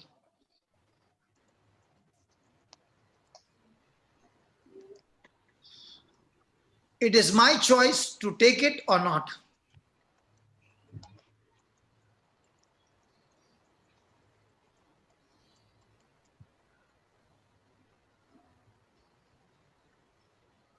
Whenever the word choice comes, what's the first thing you remember? Whenever the word choice comes, what do you remember? Deuteronomy 30:19. 13:19. Okay, that was. So the next time, anytime you say, make a choice. Life. You have got an option. Do you want to take it or leave it? Choice. Take it. Every moment is a Choice. Are you going for lunch break today? Choice. Take it.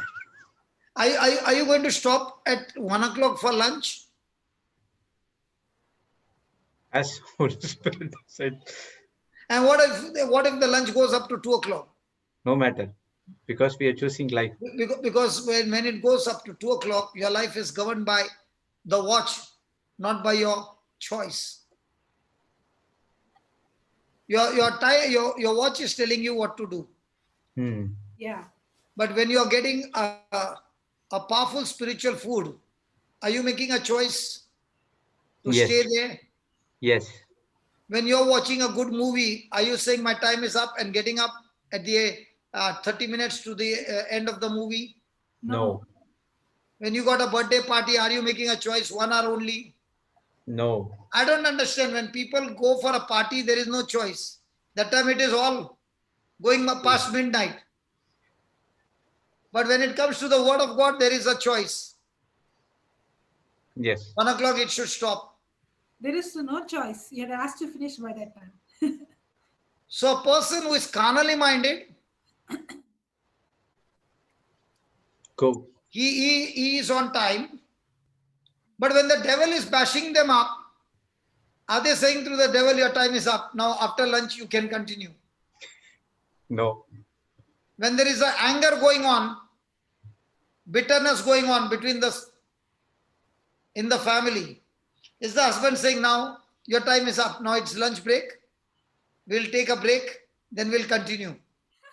That has got no timing for carnal thinking. But when it comes to spiritual thinking, everything is on time. Yeah, true. Foolishness. For fellowship with the Lord, there is no time.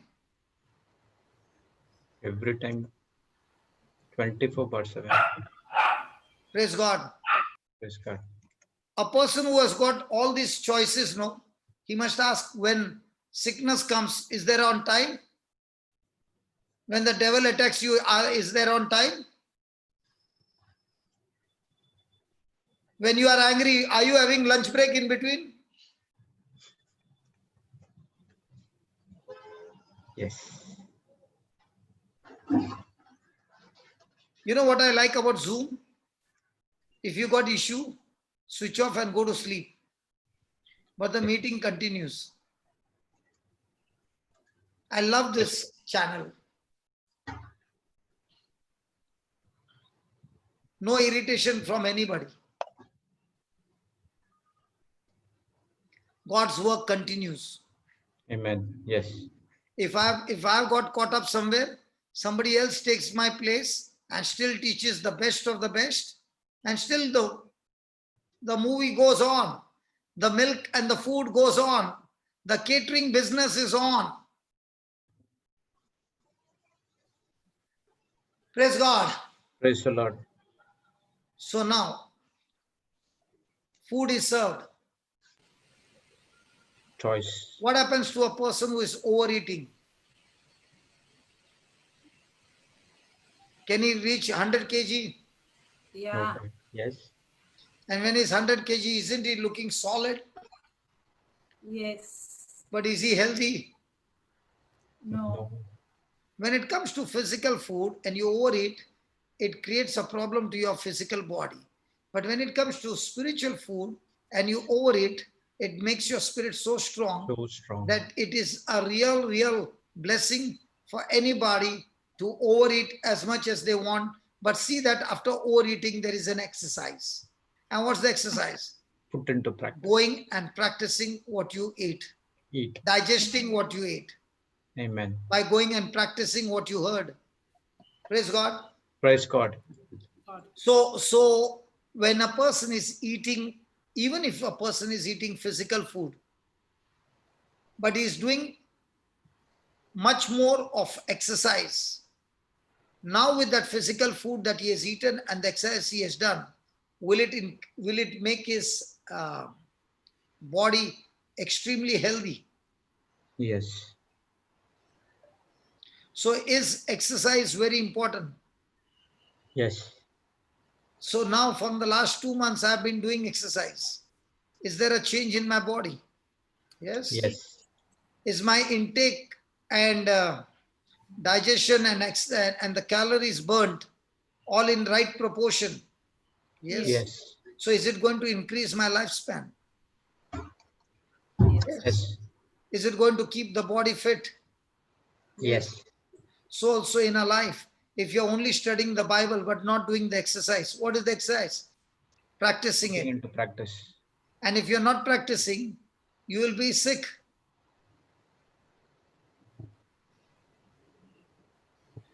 Amen. Praise God. Praise the Lord.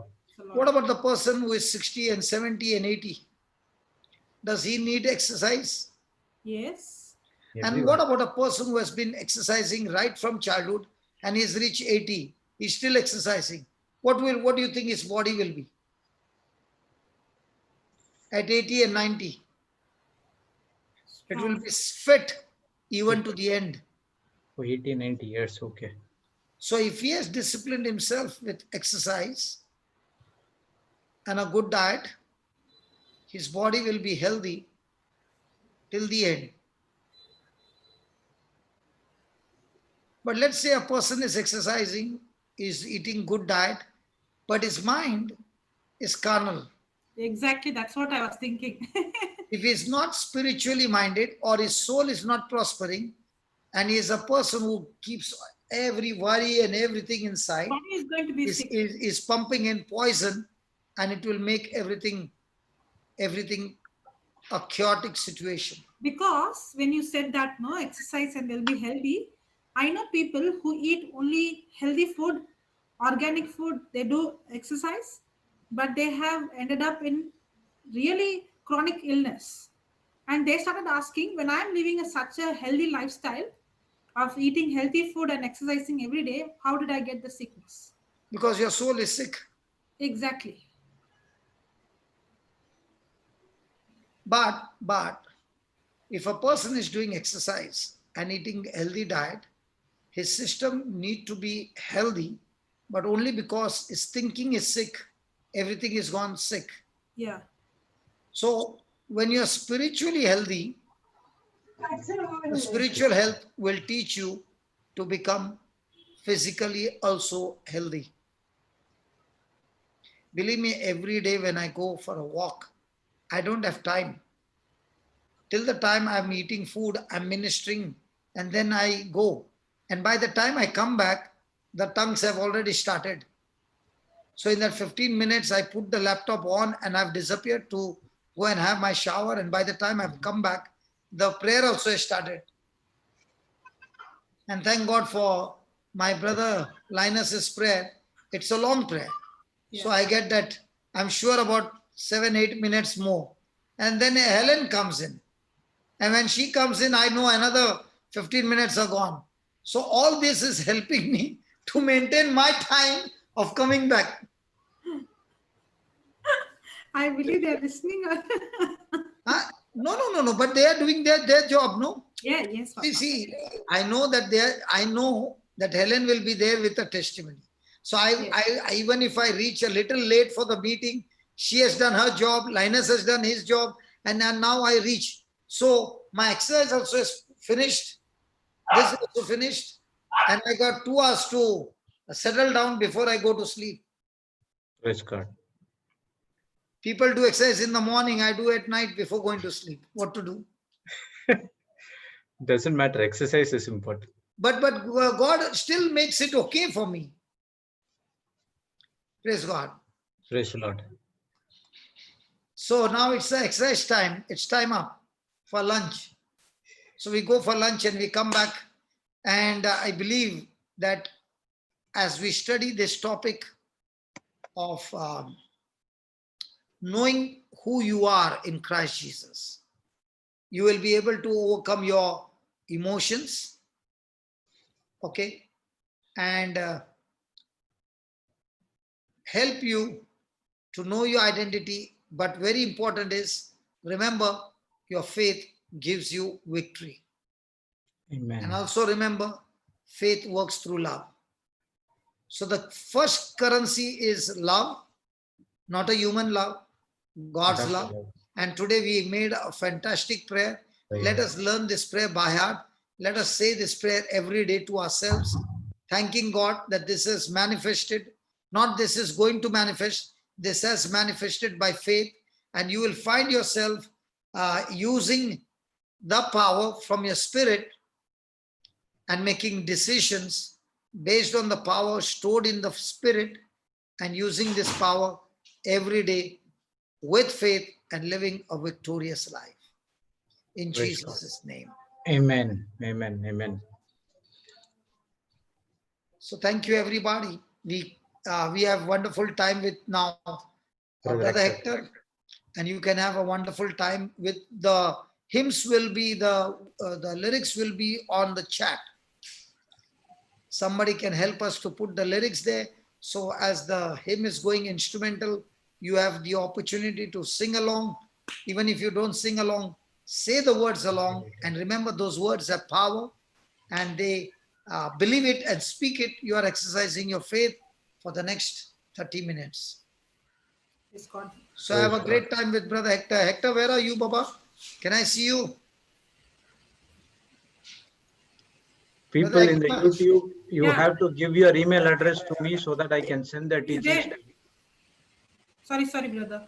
Sorry, Brother Jude. No. The people who are asking for the prayer. Just unmute yourself. Brother, you have to remove your headphones. Okay, good.